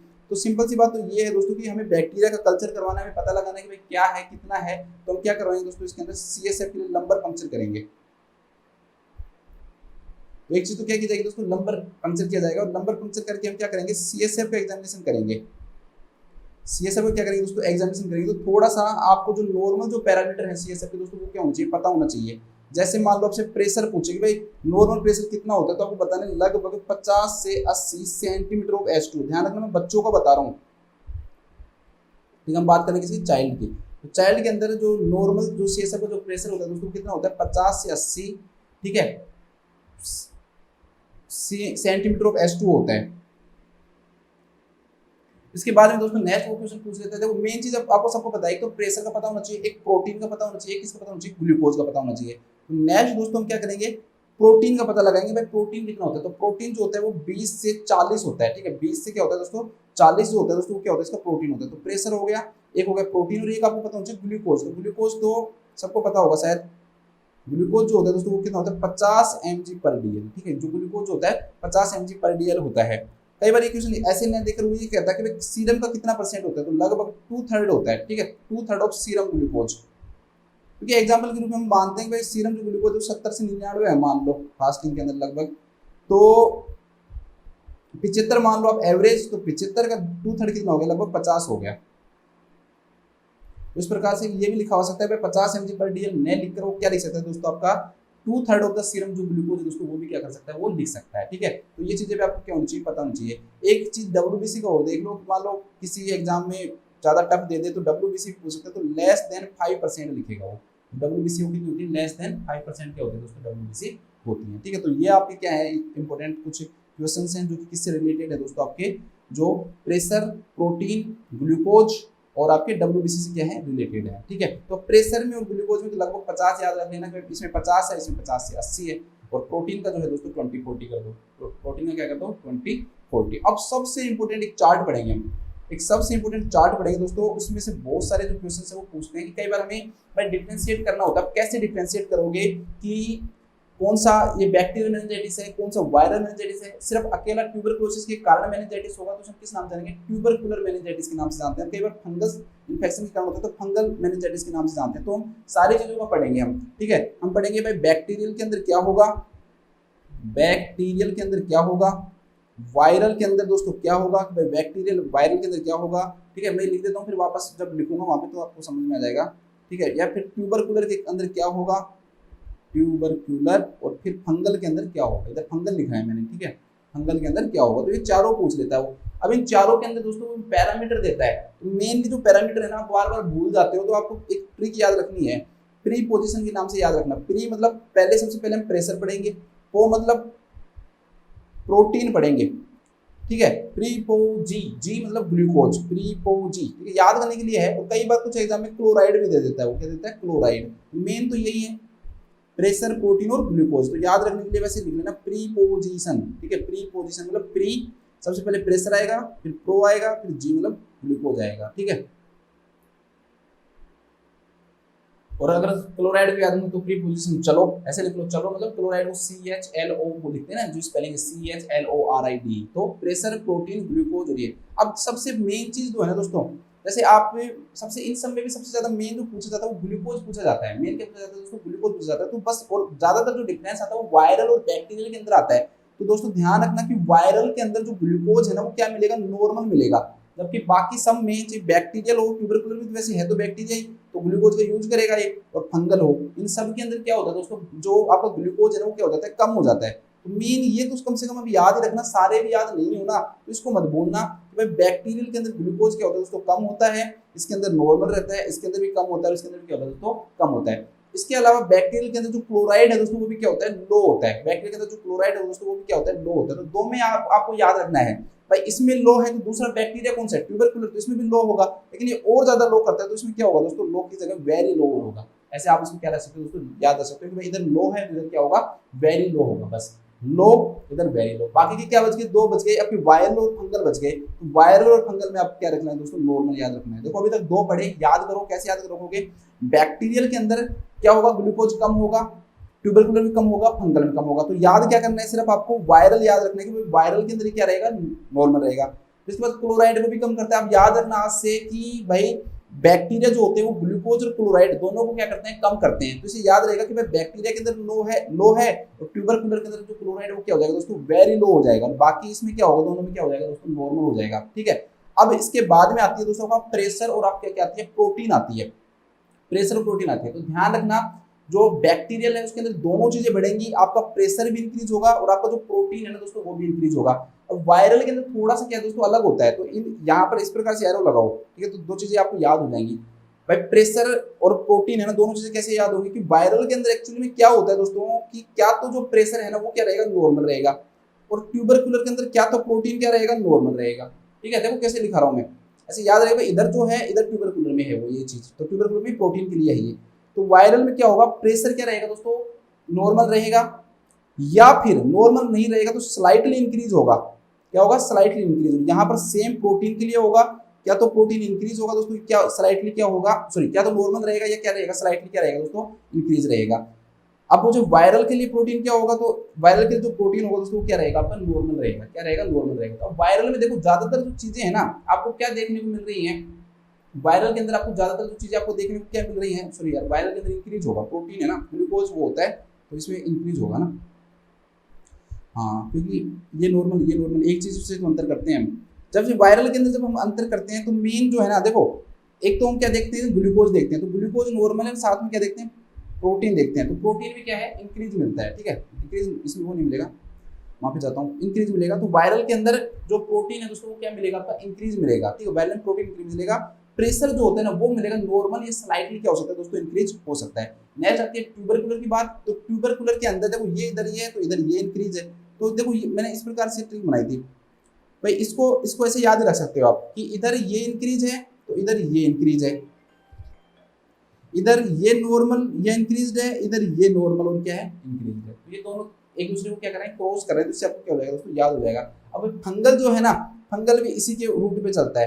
फंगल का इधर क्या होगा दोस्तों, ये इंक्रीज है तो ये भी क्या रहेगा इंक्रीज रहेगा, और इधर ये क्या है दोस्तों नॉर्मल है तो नॉर्मल या फिर ये यहाँ पर क्या रहेगा स्लाइटली इंक्रीज रहेगा। तो मतलब ट्यूबरकुलर और जो फंगल है, ट्यूबरकुलर कोई अंतर नहीं है इधर बिल्कुल भी। देखो यहाँ ये इंक्रीज है, ये नॉर्मल और स्लाइटली इंक्रीज है, ये डिक्रीज है, ये इंक्रीज है, ये नॉर्मल और स्लाइटली इंक्रीज है, ये क्या है दोस्तों डिक्रीज है। बताओ तीनों दोनों क्या है दोस्तों, तीनों क्या हो रहे हैं सेम हो रहे हैं, बस यहाँ अंतर आ रहा है इसमें कि ट्यूबरकुलर के अंदर वेरी लो होगा। तो मैंने आपको वैसे याद करा दिया कि जो क्लोराइड जो होता है, क्लोराइड जो होता है वो बैक्टीरियल के अंदर लो है, तो दूसरा कौन बचा बैक्टीरिया यहाँ पे ट्यूबरकुलर, तो ट्यूबरकुलर में क्या होगा वेरी लो होगा, बाकी दोनों के अंदर क्या होगा नॉर्मल होगा। ठीक है, अब एक बार वापस से देखो कैसे याद करना है इसको।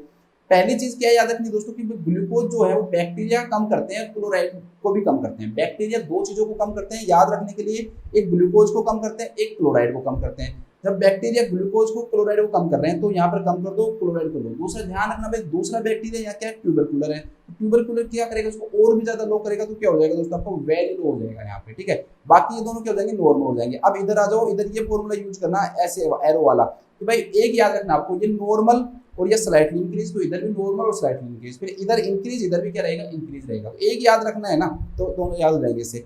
दूसरा याद रखना कि ट्यूबरकुलर और फंगल में कोई ज्यादा डिफरेंस यहाँ पर है नहीं, सिर्फ क्लोराइड का क्या था डिफरेंस है। तो क्लोराइड की ट्रिक हमने याद रख रखी है, तो बाकी का सारा याद।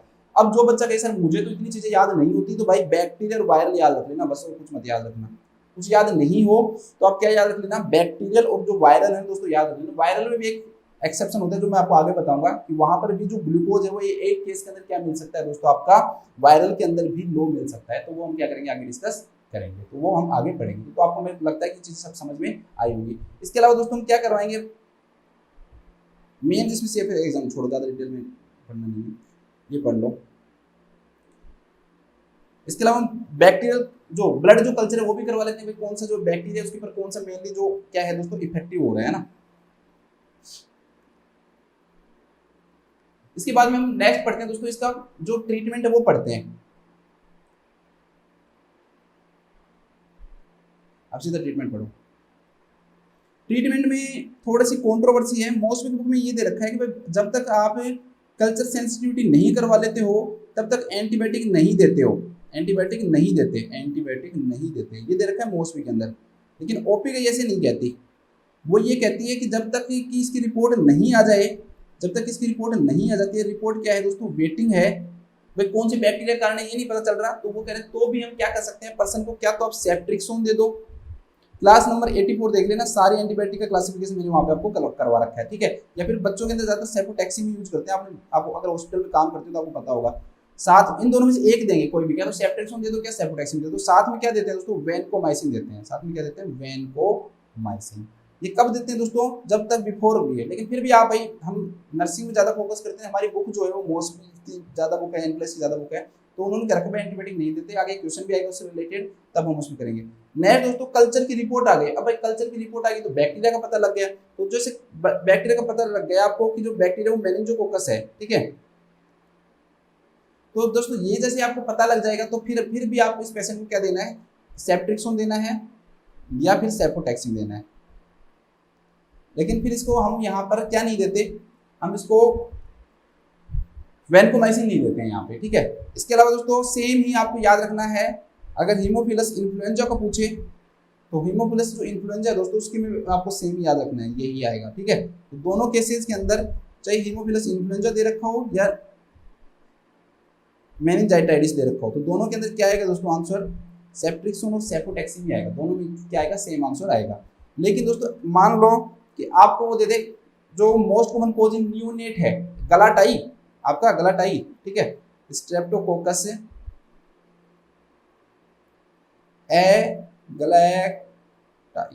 गलाटाई वाला, अगर गला और टाई है दोस्तों तो उसको क्या दो भाई पेन भी दो, जो टाई और गला पहन रहा है वो क्या पहनेगा, वो पेन भी लगाएगा। ठीक है, तो टाई बांधने वाले को पेन दे दो तो पेनिसिलिन जी देते हैं, और एक साथ में देते हैं एम्पिसिलिन, मेनली पेनिसिलिन जी या एम्पिसिलिन देते हैं मेन। ठीक है, मतलब क्या तो पेनिसिलिन जी या फिर एम्पिसिलिन देते हैं। ठीक है, तो ये कुछ है आपको याद रखना है। इनको, क्योंकि ज्यादातर वैसे एंटीबायोटिक के क्वेश्चन है ना हमारे थोड़े से कम आते हैं, ठीक है। अब इसमें एक बच गया दोस्तों, स्ट्रेप्टोकोकस न्यूमोनी बच गया, वो भी लिख लो। उसमें भी कोई ज्यादा टफ नहीं है, जो हमने बिना उसके पढ़ा है तो वो यहीं पे लिख लो। बिफोर कल्चर मैंने आपको ये बताया है, लेकिन अगर दोस्तों मान लो कि आपका स्ट्रेप्टोकोकस न्यूमोनी निकल जाता है, ठीक है, इधर लिख देता हूँ थोड़ा सा दिख जाएगा आपका, स्ट्रेप्टोकोकस न्यूमोनी, तो उसमें भी हम सेम देंगे, सेप्टिक्सोन या सेप्टोटैक्सिम, उसके साथ क्या देते हैं दोस्तों, वैनकोमाइसिन देते हैं। अब ज्यादा रेसिस्टेंट हो गया और ये स्यूडोमोनास इकोलाई क्लेबेसिएला ये प्रेजेंट हो, स्यूडोमोनास इकोलाई या क्लेबसिएला ये प्रेजेंट हो तो दोस्तों सेप्टाजिडिन देते हैं इसके अंदर, ठीक है। मैंने पूरी एंटीबायोटिक का क्लासिफिकेशन आपको करवा रखा है, आप जाके देख सकते हो वहां पे। फिर हम क्या देते हैं दोस्तों, सेप्टाजिडिन देते हैं, साथ में जैसे एमिकासिन ऐसी चीज देते हैं, एमाइनोग्लाइकोसाइड जो होते हैं ना वो देते हैं, जेंटामाइसिन, एमिकासिन, ये एमाइनोग्लाइकोसाइड, ठीक है। अब देखो कोई बच्चे कहेंगे सर इतना तो मेरे से याद नहीं होता, भाई इतना याद नहीं हो तो कम से कम सेप्ट्रिक्सोन और सेप्टोटैक्सिन तो याद रख ही लेना, क्योंकि ज्यादा समय यही आ रहा है, और एक स्यूडोमोनास वाला याद रख लेना, ठीक है।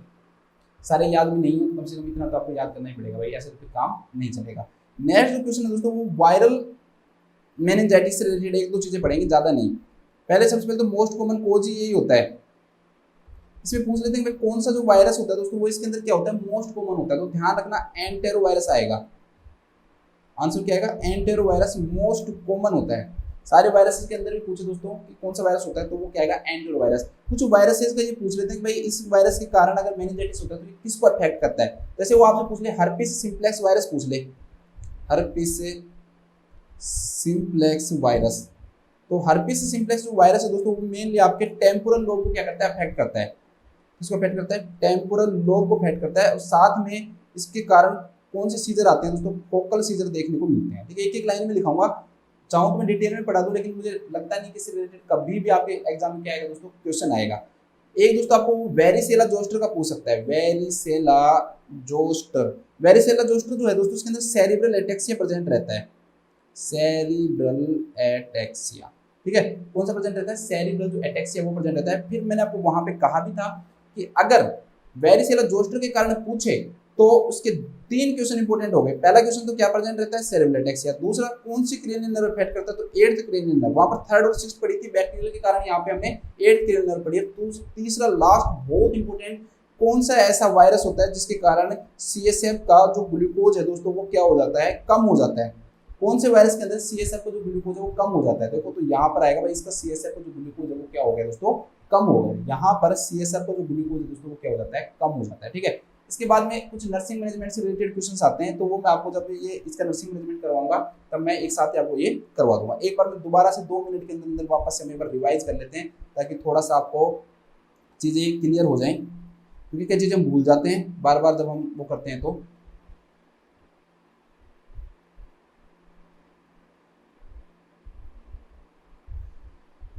ठीक है, क्वेश्चन पे हम बाद में आएंगे, क्वेश्चन पे तो हम बाद में आएंगे, तो पहले इसके वो पढ़ लेते हैं। तो हमने क्या क्या पढ़ा, तो मैंने पढ़ा कि मोस्ट कॉमन जो कोज होता है वो क्या होता है दोस्तों, वायरस होता है, ठीक है, बैक्टीरिया नहीं होता। और वायरस में भी पूछे कौन सा होता है, तो दोस्तों एंटेरो वायरस जो होता है वो मोस्ट कॉमन इसका क्या हो जाता है, कोज हो जाता है, ठीक है। दूसरे नंबर पे क्या आएगा दोस्तों, आपका बैक्टीरिया आएगा।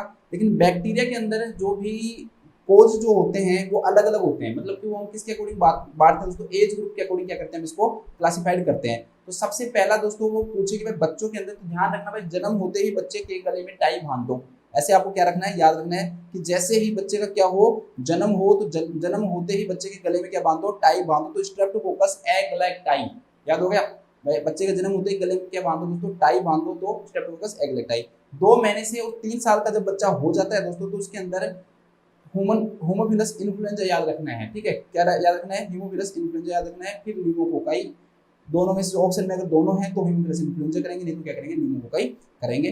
तीसरा दोस्तों 3 साल से और 20 कहाँ गए वो, 3 साल से 20 साल का अगर पूछते हैं दोस्तों, तो आपको पता है नाइजीरिया मेनिंजाइटिस होता है या फिर मेनिंजोकोकाई होता है। 20 साल से ज्यादा पूछते हैं तो आपको क्या आएगा, न्यूमोकोकाई आएगा। एक न्यूमोकोकाई किसके अंदर आएगा दोस्तों, 2 चीजें आपको दे रखी हूँ, CSF की लीकेज दे रखी हूँ या फिर क्या दे रखा हूँ आपको, स्प्लेनेक्टोमी दे रखा हो, तो वो उसके अंदर ये आएगा, ठीक है। चलो कहीं भी जाने दो। इसके बाद क्लिनिकल मैनिफेस्टेशन, क्लिनिकल मैनिफेस्टेशन में कर्निंग साइन आता है, तो कर्निंग साइन बिल्कुल सिंपल है, हिप जॉइंट को 90 डिग्री का क्या करेंगे दोस्तों, हम फ्लेक्शन करेंगे। तो जो लेग है दोस्तों उसकी क्या नहीं हो पाती है, एक्सटेंशन नहीं हो पाती है, तो इसे हम किस नाम से जानते हैं दोस्तों, कर्विंग साइन के नाम से जानते हैं। दूसरा है आपका ब्रुडजुंस्की साइन की भाई नेक को आप क्या करो दोस्तों फ्लेक्स करो, तो नेक को फ्लेक्स करने के कारण, नेक को जब हम फ्लेक्स करते हैं दोस्तों तो उसके कारण से किसका फ्लेक्शन हो जाता है, नी जॉइंट का क्या हो जाता है फ्लेक्शन हो जाता है, नी जॉइंट का क्या हो जाता है दोस्तों फ्लेक्शन हो जाता है। इसके बाद में दोस्तों आईसीपी से रिलेटेड पूछ सकता है कि भाई आईसीपी से रिलेटेड क्या क्या होते हैं, तो आईसीपी से रिलेटेड में आपको याद रखना है कि भाई टीपीआर बीपी को लिख लो कि भाई टेम्परेचर बढ़ेगा, पल्स कम होगी, रेस्पिरेशन कम, बीपी बीपी में याद रखना है कि सिस्टोलिक और डायस्टोलिक दोनों याद रखना है। मेनली कौन सा पड़ता है दोस्तों सिस्टोलिक पड़ता है, डायस्टोलिक इतना फर्क नहीं पड़ता है, इससे पल्स प्रेशर जो है वो क्या हो जाता है इंक्रीज हो जाता है। इसके बाद में फोंटेनल से जो बल्जिंग और क्या होंगे टेंस होंगे, इरिटेबिलिटी प्रेजेंट होती है। अदर्स के अंदर बच्चा जो है दोस्तों एनोरेक्सिया तो रहेगा, साथ में क्या रहेगा पुअर फीडिंग भी रहेगा, क्राई जो होती है वो तेज करता है, सीजर है वैसे मोस्ट कॉमन कॉम्प्लिकेशन भी होता है, न्यूट्रल रिजिडिटी वैसे बाद में प्रेजेंट होता है, ध्यान रखना लेटर साइन होता है न्यूट्रल रिजिडिटी, अर्ली साइन नहीं होता है। फोटोफोबिया होगा, थर्ड स्क्रीनल पाल्सी, हाइपरएक्टिव रिफ्लेक्स और क्या होता है दोस्तों आपका हेडेक होता है, ठीक है। मसल्स के अंदर पेन होगा, बस ये। और एक याद रख लेना कि परफ्यूरिक जो रेसेस वो प्रेजेंट होते हैं, आगे आपको क्वेश्चन आएगा तो वहाँ पर भी करना पड़ेगा। ये अब आए हैं भाई साहब, छोड़ो इनको। इसके बाद कॉम्प्लिकेशन में मोस्ट कॉमन कॉम्प्लिकेशन पूछेगा तो सीजर आएगा और हाइड्रोसिपलस ओडिट्री आएगा, और मोस्ट सीरियस पूछे तो पेरिफेरल सर्कुलेटरी कोलैप्स आएगा। इसको water house fried rich man syndrome के नाम से भी हम जानते हैं, ठीक है। फ्राइड रिच सैन में मैन याद रहता है मेरे को यार, फ्राइड रिच सैन। इसको बायलैटरल एड्रेनल जो हेमरेज है दोस्तों उसके नाम से हम जानते हैं, एड्रेनल इनसफिशिएंसी हो जाती है, बीपी कम हो जाता है और पेशेंट किस में चला जाता है शॉक में चला जाता है। डायग्नोस्टिक वाले की बात करें तो लंबा कंसिडर करते हैं सीएसएफ एग्जामिनेशन, प्रेशर जो है वो 50 से 80 सेंटीमीटर एसटीओ, जो प्रोटीन है दोस्तों 20 से 40, ग्लूकोज है 50 mg/dl, ये 2/3 हो गई है। ये जो वाला जो चार्ट है इसको पढ़ लेना, बार बार बताएं तो नहीं, दो चीजें ध्यान रखना, ग्लूकोज और जो क्लोराइड है दोस्तों वो क्या होते हैं लो होते हैं, ट्यूबरकुलर में वेरी लो होंगे, ठीक है। और बाकी का आपको याद रखना है कि भाई ज्यादातर इसके अंदर प्रेशर प्रोटीन बैक्टीरिया में दोनों बढ़ते हैं। वायरल के अंदर आपको याद रखना है कि तो नॉर्मल रहेगा प्रेशर या फिर स्लाइटली इंक्रीज होगा, और प्रोटीन क्या होगा इंक्रीज। इसका जस्ट ऑपोजिट किस में कर देना, ट्यूबरकुलर में कर देना, बिल्कुल सेम किस में कर देना, फंगल में कर देना, बस अब याद हो जाएगा। फिर एक याद रखना पड़ेगा आपको, ग्लूकोज वो आपको पहले याद करवा रखा है मैंने, ठीक है।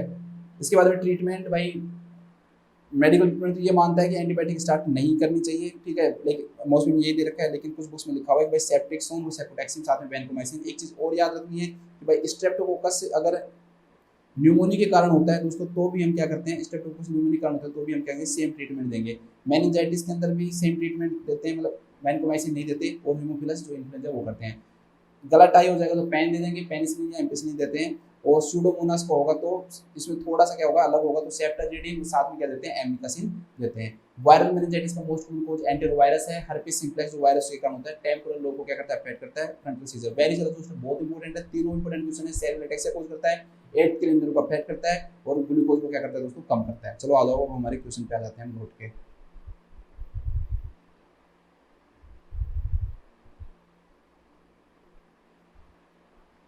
क्वेश्चन देखो, in nurse is caring for a child with a diagnosis of meningitis, what clinical finding indicate. सबसे पहला दोस्तों इरिटेबिलिटी, तो इरिटेबिलिटी जो होती है दोस्तों वो क्या होती है प्रेजेंट होती है, तो ये बिल्कुल सही है। ब्रेडिकार्डिया, ब्रेडिकार्डिया मुझे नहीं याद तो मैं TPR BP लिख लूंगा, टेम्परेचर को बढ़ाऊंगा, BP को बढ़ाऊंगा, पल्स को कम करूंगा, रेस्पिरेशन कम करूंगा, तो पल्स को कम करूंगा तो ब्रेडिकार्डिया होगा, बिल्कुल सही है ब्रेडिकार्डिया होगा। हाइपर अलर्टनेस नहीं होता भाई, ठीक है, अलर्ट परसेंट क्या हो जाता है बिल्कुल कम हो जाता है। वैसे भी कुछ बुक्स में तो लिथार्जी तक लिखा हुआ है, लेकिन कंट्रोवर्शियल हो जाता है अगर मैं लिथार्जी लिखा देता तो, क्योंकि आगे क्वेश्चन आएगा उसमें लिथार्जी ऑप्शन में है और वो उन्होंने नहीं माना है, ठीक है। इसके बाद नेक्स्ट दोस्तों की जो पल्स प्रेशर है वो क्या होगा डिक्रीज होगा, तो मैंने आपको पहले बता रखा है कि सिस्टोलिक बीपी बढ़ेगा, सिस्टोलिक बीपी बढ़ेगा, डायस्टोलिक बीपी पे कोई ज़्यादा फर्क नहीं पड़ता, इसके कारण पल्स प्रेशर जो होता है वो क्या हो जाता है इंक्रीज हो जाता है, जबकि यहाँ पर क्या लिख रखा है डिक्रीज लिख रखा है, तो ये गलत है। तो पल्स प्रेशर क्या होगा इंक्रीज होगा, लास्ट दे रखा है डिक्रीज होगा सिस्टोलिक ब्लड प्रेशर, तो ये तो मैंने साफ साफ लिख रखा है कि सिस्टोलिक जो ब्लड प्रेशर वो क्या होगा इंक्रीज होगा। तो राइट जो आंसर जो होगा इसका दोस्तों क्या होगा, इरिटेबिलिटी और ब्रेडिकार्डिया क्या होते हैं प्रेजेंट होते हैं। तो लिख लो मेनिंजाइटिस में ब्रेडिकार्डिया एंड इरिटेबिलिटी प्रेजेंट होती है। ब्रेडिकार्डिया और इरिटेबिलिटी क्या होती है दोस्तों प्रेजेंट होती है। इसके बाद नेक्स्ट क्वेश्चन देख लेते हैं। अब आपको एक क्वेश्चन में कोई प्रॉब्लम आ सकती है, नहीं तो इसके अलावा कोई क्वेश्चन आपको प्रॉब्लम नहीं आएगी, हमने सब कुछ पढ़ लिया। नेक्स्ट क्वेश्चन दे रखा है दोस्तों कि what should be included in the nursing care of an infant with increased intracranial pressure, ठीक है। ये थोड़ा सा है, इसमें हमें पढ़ना पड़ेगा कि भाई अगर जिस पर्सन के अंदर इंट्रा प्रेशर इंक्रीज हो जाता है तो उसकी नर्सिंग मैनेजमेंट में आपको नर्सिंग मैनेजमेंट में क्वेश्चन के साथ करवाऊंगा। तो इसमें 4 दे रखे हैं, वेट डेली बिफोर फीडिंग। देखो दोस्तों जब कई बार मान लो कि जो ICP है वो इंक्रीज हो गया है, तो हम संट लगा देते हैं, वो हाइड्रोसेफेलस के अंदर पढ़ाऊंगा मैं आपको, ठीक है। वेंट्रिकल से डायरेक्टली जो एब्डोमेन है पेरिटोनियम दोस्तों, उसके अंदर हम क्या लगा देते हैं, संट लगा देते हैं। तो उस दौरान क्या करते हैं दोस्तों, वेट को क्या करते हैं, मेजर करते हैं। वैसे जो वेट है वो मेजर करना नहीं पड़ता, तो जो वेट है वो संट लगाने के बाद ही मतलब डाइवर्ट करते हैं। भाई ज़्यादा मान लो फ्लूइड बन रहा है तो उसको डाइवर्ट करने के लिए हम क्या करते हैं दोस्तों, संट बनाते हैं, तब हम वेट करते हैं। जनरली वेट करने की क्या नहीं होती, कोई जरूरत नहीं होती। Check the reflexes at regular interval और monitor alertness with frequent stimulation. तो भाई रिफ्लेक्सेज को रेगुलर इंटरवल पे चेक करो और साथ में दोस्तों क्या करो, जो अलर्टनेस है उसको बार बार देखो। तो इससे बच्चे दोस्तों दोनों ही चीज़ें क्या करती है कि बच्चे को क्या करती है, डिस्टर्ब करती हैं। बच्चा पहले से ही परेशान है और आप और ज़्यादा क्या कर रहे हो, डिस्टर्ब कर रहे हो। तो फ्रीक्वेंटली ये दोनों चीज़ें नहीं की जाती हैं, ध्यान रखना। तो दोनों क्या हो जाएंगे, गलत हो जाएंगे। इस क्वेश्चन का राइट जो आंसर होता है elevate the head higher than the hips, कि हेड को हम हिप्स से क्या करते हैं, हाई रखते हैं। उससे ये माना जाता है दोस्तों कि उससे ये फायदा होता है कि उसके कारण जो आईसीपी है वो डिक्रीज हो जाता है, और उसका रीजन माना जाता है ग्रेविटी। तो ग्रेविटी के कारण जो आईसीपी है दोस्तों क्या हो जाता है, डिक्रीज हो जाता है, आईसीपी हो जाता है, डिक्रीज हो जाता है। तो लिख दो, देखो इंक्रीज्ड आईसीपी की कंडीशन में, आईसीपी की कंडीशन में हेड को नी से अबोव रखा जाता है। ये सेम लाइन लिखो, हिप्स से, हेड को हिप्स से हाई रखा जाता है, हाई रखा जाता है, जिसके कारण क्या होगा, जिससे ग्रेविटी के कारण, ऐसे लिखो, जिसके कारण नहीं लिखो, जिससे ग्रेविटी के कारण आईसीपी कम हो जाता है, आईसीपी कम हो जाता है, ठीक है। बस बहुत है, अब ज़्यादा टाइम नहीं लगेगा आपको ना, क्योंकि जो डिजीज है उसको पढ़ने को कुछ चीज़ है ही नहीं इसके अंदर। ये क्वेश्चन तो बहुत ही सिंपल है, सबने पढ़ा हुआ है। An infant who added revision of ventricular peritoneal shunt. दोस्तों मैं आपको बताया था कि मैं आपको ये हाइड्रोसेफेलस के अंदर एक संट पढ़ाऊंगा। जब ज़्यादा सीएसएफ हो जाता है तो उसको डाइवर्ट करने के लिए हम वेंट्रिकल से पेरिटोनियम तक क्या कर देते हैं, कनेक्शन कर देते हैं। तो जो एक्स्ट्रा सीएसएफ है वो पेरिटोनियम के अंदर ड्रेनेज होने लग जाता है। इसे हम किस नाम जानते हैं, वेंट्रिकुलो पेरिटोनियल संट के नाम से इसे जानते हैं। लेकिन उस आगे बढ़ो, डायग्नोज्ड विद मेनिंजाइटिस। वैसे इसमें इसका कोई लेना देना नहीं है वेंट्रिकुलर संट का, क्योंकि क्वेश्चन क्या है दोस्तों, both clinical manifestation support this conclusion, कि भाई इस पेशेंट के अंदर जो है ना मेनिंजाइटिस हो गया तो कौन कौन से साइन देखने को मिलेंगे, बताओ। क्वेश्चन मेनिंजाइटिस का है, ऊपर जो लाइन है दोस्तों उन्होंने इतना वो कर दिया, भाई दोबारा से इसको चेक कर रहे हैं, वेंट्रिकुलर पेरिटोनियल संट दोबारा से डाल रहे हैं, ठीक है, दोबारा से रिवाइज कर रहे हैं उसको। तो उसमें क्वेश्चन में पूछा कि मेनिंजाइटिस के क्या क्या साइन होंगे। तो मेन जो क्वेश्चन दोस्तों मेनिंजाइटिस का है, तो पहला है फीवर। तो मैंने आपको पहले पढ़ाया था TPR-BP। तो temperature increase, pulse decrease, respiration decrease और बीपी क्या होगा, इंक्रीज होगा। तो पहला जो साइन है वो मिल गया, हमें कोई दिक्कत नहीं आई। ध्यान रखना, मैंने कहा था कि लिथार्जी नहीं आएगा, तो लिथार्जी नहीं आएगा, यहाँ पे इरिटेबिलिटी आएगा। क्या आएगा, इरिटेबिलिटी आएगा। तो इरिटेबिलिटी, स्टीप नेक प्रेजेंट होगा या नहीं होगा, भाई स्टीप नेक क्या होता है दोस्तों, प्रेजेंट होता है। फीडिंग क्या होगी, पुअर होगी या नहीं होगी, तो पुअर फीडिंग। फोंटेनेस डिप्रेस्ड होंगे कि नहीं होंगे, डिहाइड्रेशन में होते हैं ये। कैसे फोंटेनेस होंगे, टेंस या बल्जिंग फोंटेनेस प्रेजेंट होते हैं। कौन से फोंटेनेस होते हैं, टेंस या बल्जिंग होते हैं। तो इसका जो आंसर होगा दोस्तों क्या होगा, फर्स्ट, थर्ड एंड फोर्थ। लिख लो, इसमें लिखो, इनके वो मेनिंजाइटिस में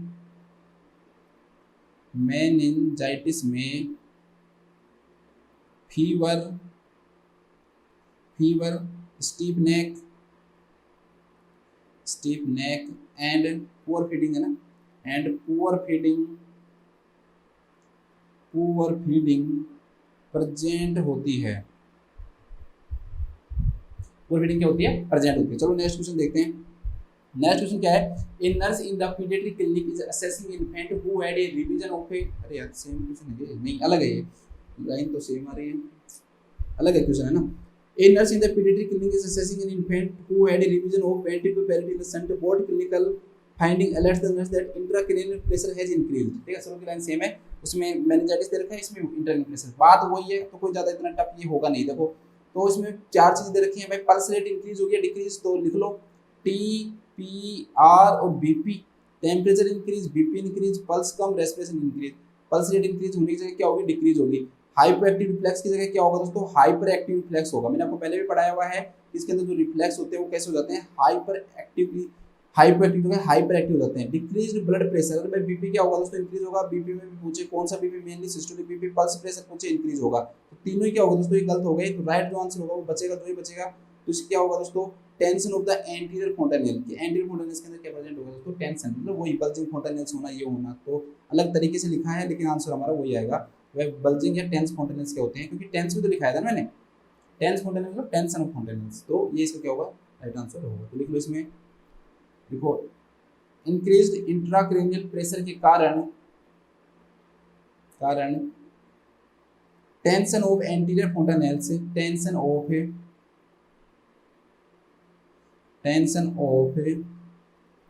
एंटीरियर फोंटानेल प्रेजेंट होता है। ठीक है, प्लस एंटी मतलब प्रेजेंट होता है, कोई दिक्कत नहीं।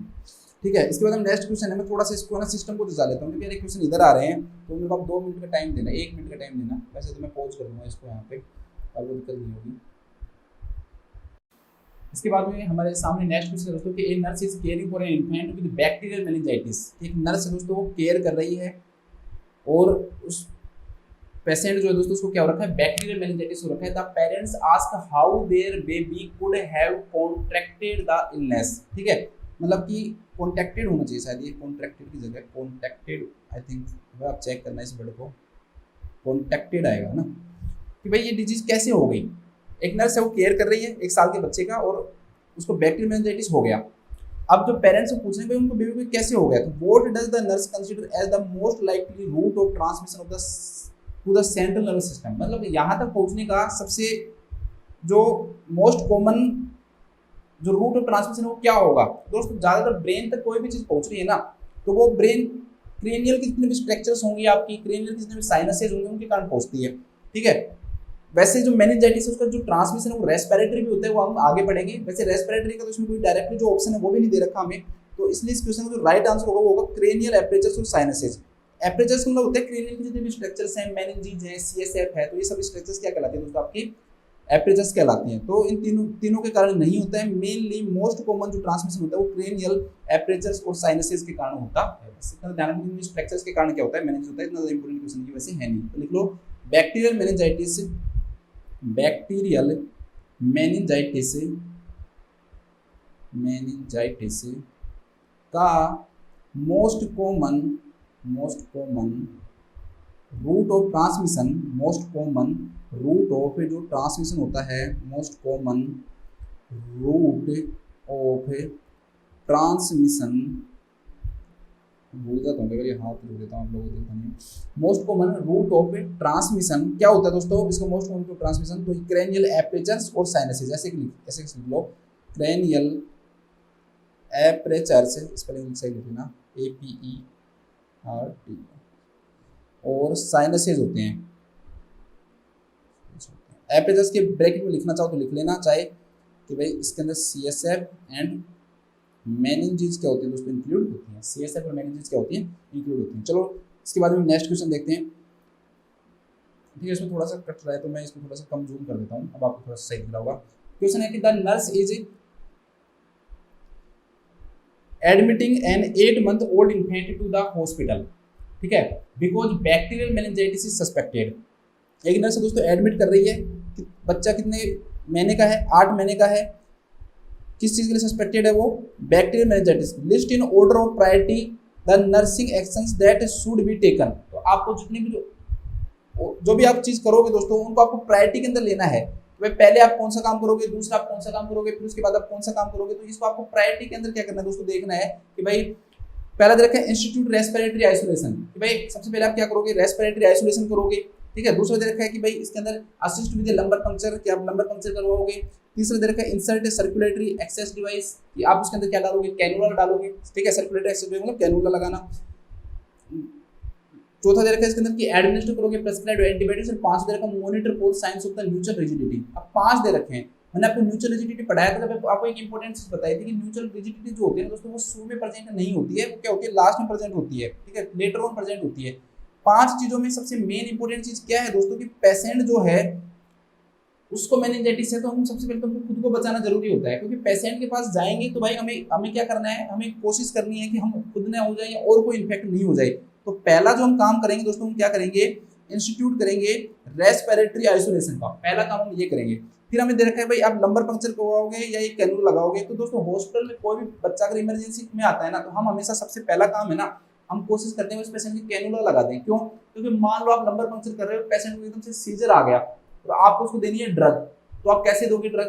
ठीक है, पेशेंट कोलैप्स कर गया, कोई भी ऐसी कंडीशन हो गई, तो हम ये चीज ध्यान रखते हैं दोस्तों कि पहले हम कैनुला लगा दें। तो इसलिए इस क्वेश्चन का जो सेकंड, जो दूसरे नंबर पे जो आएगा वो ये आएगा। ठीक है, तो पहले फर्स्ट आया, फिर क्या आएगा आपका थर्ड आएगा। फिर तीन ऑप्शन दे रखे हैं भाई, लंबर पंक्चर में असिस्ट करो, प्रेस्क्राइब्ड एंटीबायोटिक्स दो, या साइन ऑफ म्यूचुअल रिजिडिटी। मैंने कहा था कि आपको कंट्रोवर्शियल मिलेगा।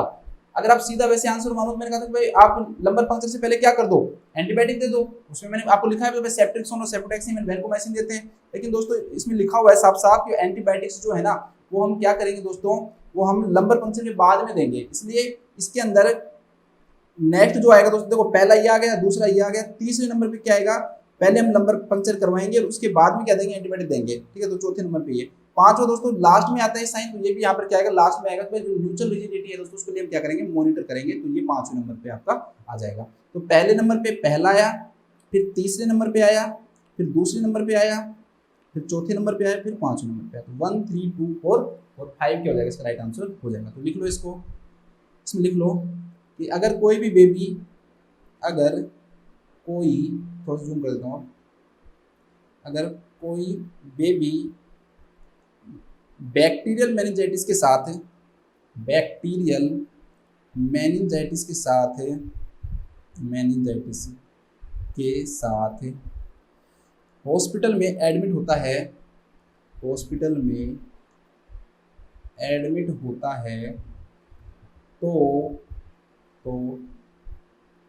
प्रायोरिटी नर्सिंग एक्शन का सीक्वेंस, प्रायोरिटी नर्सिंग एक्शन का सीक्वेंस, SEQUENC सीक्वेंस फॉलोइंग होगा, निम्न होगा।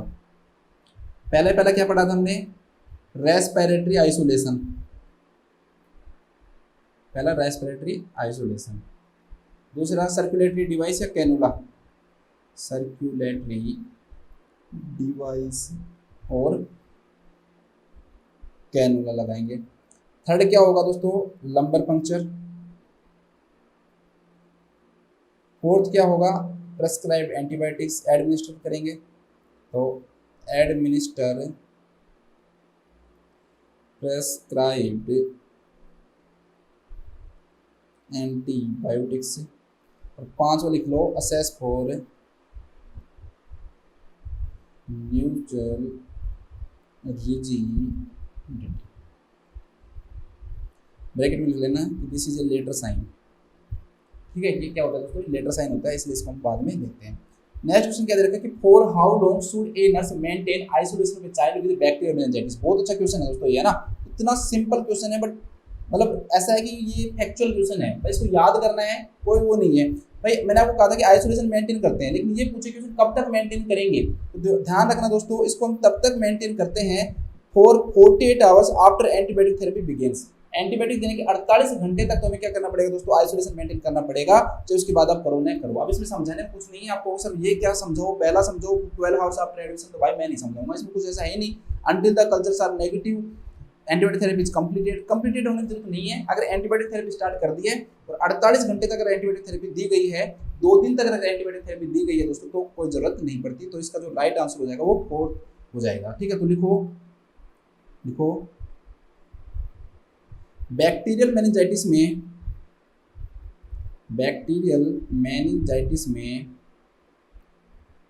एंटीबायोटिक, इसमें ध्यान रखना, कई बार वो ऑप्शन ऐसे भी बना सकता है कि खत्म होने के बाद में, तो ये जरूर ध्यान रख लेना ना, कहीं खत्म होने के बाद में कर दो आप। बैक्टीरियल मेनिंजाइटिस में एंटीबायोटिक्स स्टार्ट होने के बाद, स्टार्ट होने के बाद 48 आवर्स तक, मतलब 48 घंटों तक, 48 आवर्स तक चाइल्ड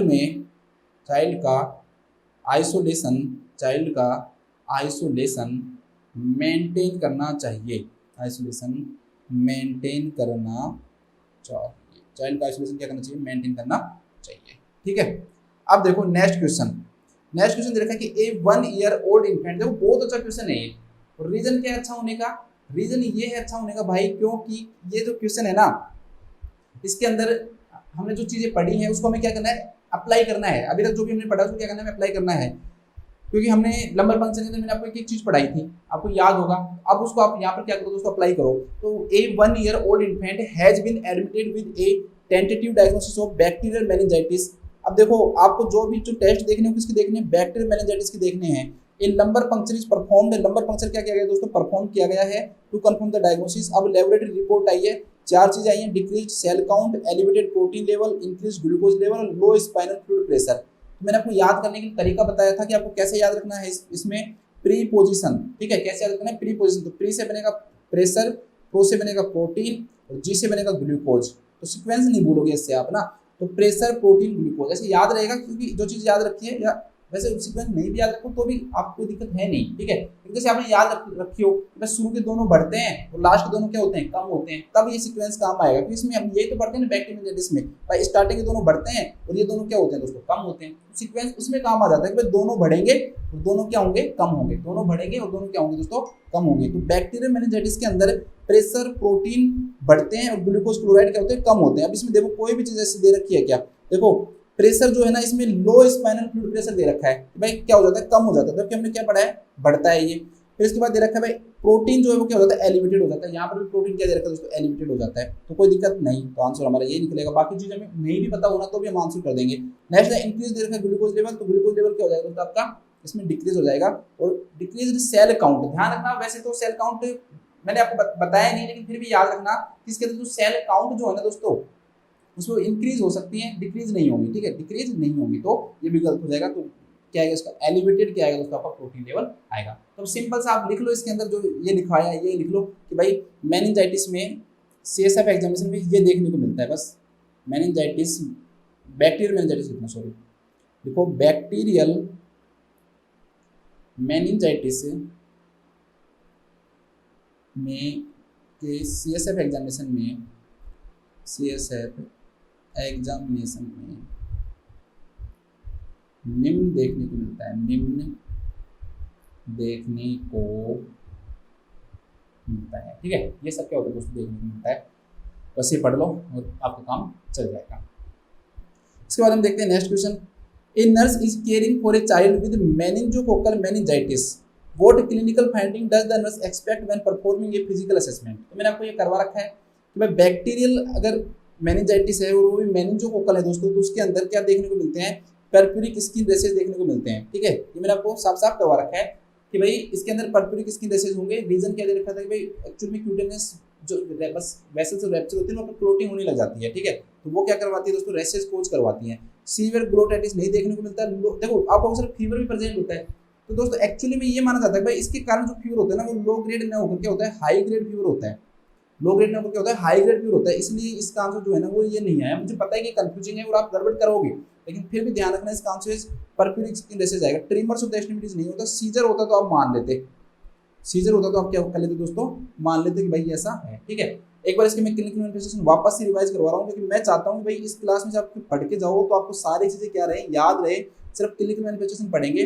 सबसे पहले हम क्लिनिकल मैनिफेस्टेशन पढ़ते हैं दोस्तों, किससे रिलेटेड है, ये आईसीपी से रिलेटेड है। तो टीपीआर बीपी वैसे याद रख लेना, टेम्परेचर और बीपी जो है दोस्तों पहला और चौथा बढ़ेगा, बाकी के दोनों कम होंगे। तो फीवर, ब्रेडिकार्डिया, पेडिपिनिया, हाइपरटेंशन देखने को मिलेगा। सिस्टोलिक बीपी बढ़ेगा, पल्स प्रेशर क्या होगा, इंक्रीज होगा। कॉन्टिनेंस होगी, बल्जिंग और टेंस होंगे और इरिटेबिलिटी क्या होगी, प्रेजेंट होगी।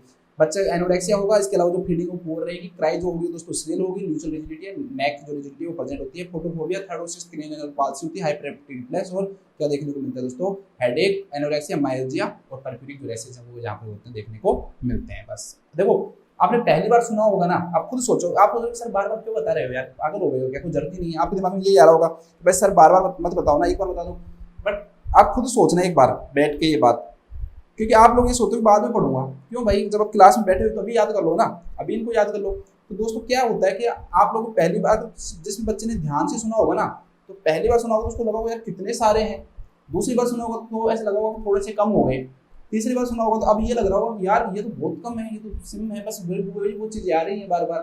तो रिवीजन का है ना बहुत इम्पैक्ट पड़ता है भाई। रिवीजन रिवीजन रिवीजन, अगर आपको टॉपर बनना है ना रिवीजन करो। मैं कह रहा हूँ कि रिवीजन ही पर्सन को टॉपर बना सकती है। मुझे कोई भी आदमी अगर एक सेंटेंस में ये पूछे ना कि सर आप इतने सारे एग्जाम क्यों सिलेक्ट हुए हो, मैं कहूँगा मैं रिवीजन करता हूँ। ठीक है, मैं रिवीजन करता था, वही मेरा क्या है कारण है, बस। और ज़्यादा मैं बात नहीं करता, इतनी तो तुम्हें पता है।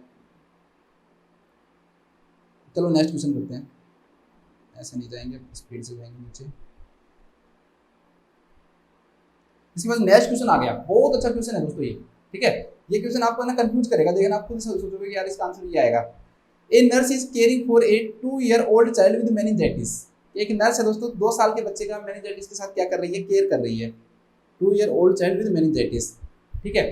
For which clinical manifestation of increased intracranial pressure should the nurse assess the child, select all that apply.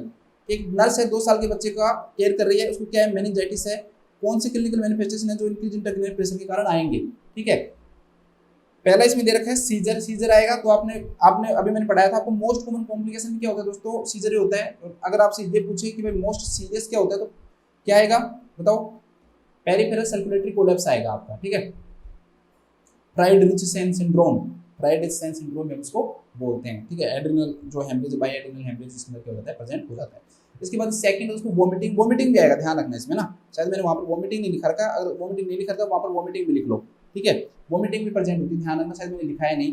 Third bulging फॉन्टेनेस, अब सारे बच्चे करेंगे बल्जिंग फॉन्टेनेस, लेकिन दोस्तों ये गलत है, ध्यान रखना। एज अगर 2 साल से कम दे रखी है ना तभी आप बल्जिंग फॉन्टेनेस करोगे। यहाँ पर बच्चे की कितनी दे रखी है, 2 साल दे रखी है, इसलिए बल्जिंग फॉन्टेनेस नहीं आएगा। सब बच्चों को लग रहा है कि बल्जिंग आएगा, तो ये 2 साल तक क्या हो जाते हैं, क्लोज हो जाते हैं, इसलिए बल्जिंग फॉन्टेनेस यहाँ पर नहीं आएगा। ये चीज ध्यान रखना। सब नॉर्मल टेम्परेचर नहीं आएगा दोस्तों, फीवर होता है इसके अंदर, तो टेम्परेचर क्या होता है, इंक्रीज होता है, तो सब नॉर्मल टेम्परेचर नहीं होगा। ठीक है, 95 से 98 डिग्री फारेनहाइट के अबाउट होता है ना नॉर्मल जो टेम्परेचर होता है, उसके मतलब हाइपोथर्मिया और नॉर्मल टेम्परेचर के बीच का जो टेम्परेचर दैट इज सब नॉर्मल टेम्परेचर, तो वो नहीं होता है। और डिक्रीज्ड रेस्पिरेटरी रेट, देखो नहीं याद है भाई, एक ऑप्शन तो आपको इन चारों में से मिलेगा, तो टीपीआर बीपी लिख लो। ठीक है, थोड़ा सा ऊपर लिख देता हूँ, टेम्परेचर इंक्रीज कर दो, बीपी को इंक्रीज कर दो, पल्स को कम कर दो, रेस्पिरेशन को क्या कर दो दोस्तों, कम कर दो। अब बताओ रेस्पिरेशन कम होगा या बढ़ेगा, कम होगा, सही है, तो ये भी होगा, तो रेस्पिरेटरी रेट क्या हो जाएगी दोस्तों, डिक्रीज हो जाएगी। इसमें मैंने ये लिखा है नहीं यार, इसका ना, इसका भी लिख लेना वो, तो रेस्पिरेटरी क्या हो जाती है, डिक्रीज हो जाती है, तो इसमें लिख लेना, इसमें ये लिख लो 2 साल के बच्चे में 2 ईयर चाइल्ड में इंक्रीज्ड आईसीपी के निम्न क्लिनिकल मैनिफेस्टेशन होते हैं। पहला लिखना नो बल्जिंग फॉन्टानेल, क्योंकि सबसे इंपॉर्टेंट और आपके क्वेश्चन को गलत करवाने के लिए है ना, यही आंसर सबसे इंपॉर्टेंट है, ध्यान रखना, नो बल्जिंग फॉन्टानेल आएगा इसका आंसर। ठीक है, इसके बाद में लिख लेना सीजर, मैंने वोमिटिंग नहीं लिखा है, लिख लेना वहां पे आप, है ना। थर्ड है वोमिटिंग, और लास्ट लिख लो respiratory rate decrease. Respiratory decrease लिख लो यार, ये वाला लिख लिया करो, सबसे अच्छा होगा। ठीक है, तो ये इसका आंसर हो जाएगा। अब लास्ट क्वेश्चन देख लेते हैं आपके, What does a nurse determine is the most serious complication of meningitis in young children? ध्यान रखना, यंग चिल्ड्रन के अंदर होता है ये। मोस्ट सीरियस कॉम्प्लिकेशन पूछे कि most serious complication of meningitis in young children क्या होगा। ऑप्शन में आपको दे रखे हैं epilepsy, blindness, peripheral circulatory collapse, और आपको क्या दे रखा है दोस्तों, कम्युनिकेटिंग हाइड्रोसिफेलस। तो हाइड्रोसिफेलस कम्युनिकेटिंग में बाद में बताऊंगा, तो ध्यान रखना इसका जो राइट आंसर आएगा that is peripheral circulatory collapse. इसका राइट आंसर होगा वो क्या आएगा दोस्तों, पेरिफेरल सर्कुलेटरी कोलैप्स आएगा। फिर भी ध्यान रखना कि अगर एग्जाम में ये आता है कि भाई मोस्ट कॉमन कोज क्या होगा, सॉरी मोस्ट कॉमन कॉम्प्लिकेशन क्या होगा, तो जो आंसर आएगा दोस्तों दैट इज सीजर। लेकिन मोस्ट सीरियस आएगा तो इसके अकॉर्डिंग क्या आएगा, पेरिफेरल सर्कुलेटरी कोलैप्स आएगा। मैंने आपको ये अच्छे से पढ़ाया हुआ है कि पेरिफेरल सर्कुलेटरी जो कोलैप्स है उसके अंदर क्या हो जाता है कि वाटर, इसको हम Waterhouse Friderichsen, मैन नहीं फ्राइड रिच सैन, ठीक है, फ्राइड रिच सैन, ठीक है, वाटर हाउस, इसे हम Waterhouse Friderichsen syndrome भी कहते हैं। ठीक है, किसको, पेरिफेरल सर्कुलेटरी कोलैप्स को, सर्कुलेटरी जो कोलैप्स उसको। एक चीज आपको क्या ध्यान रखनी है दोस्तों कि इसके अंदर क्या हो जाता है कि बाइलैटरल एड्रेनल हेमरेज हो जाता है, जिसके कारण क्या होता है, ब्लीडिंग होती है और जो बीपी और जो शॉक है दोस्तों वो क्या हो जाता है, अर्जेंट हो जाता है, बीपी गिर जाता है और पेशेंट किसमें चला जाता है, शॉक में चला जाता है। तो इस क्वेश्चन का राइट आंसर आएगा पेरिफेरल सर्कुलेटरी कोलैप्स। तो लिख लो यंग चिल्ड्रन में यंग चिल्ड्रन में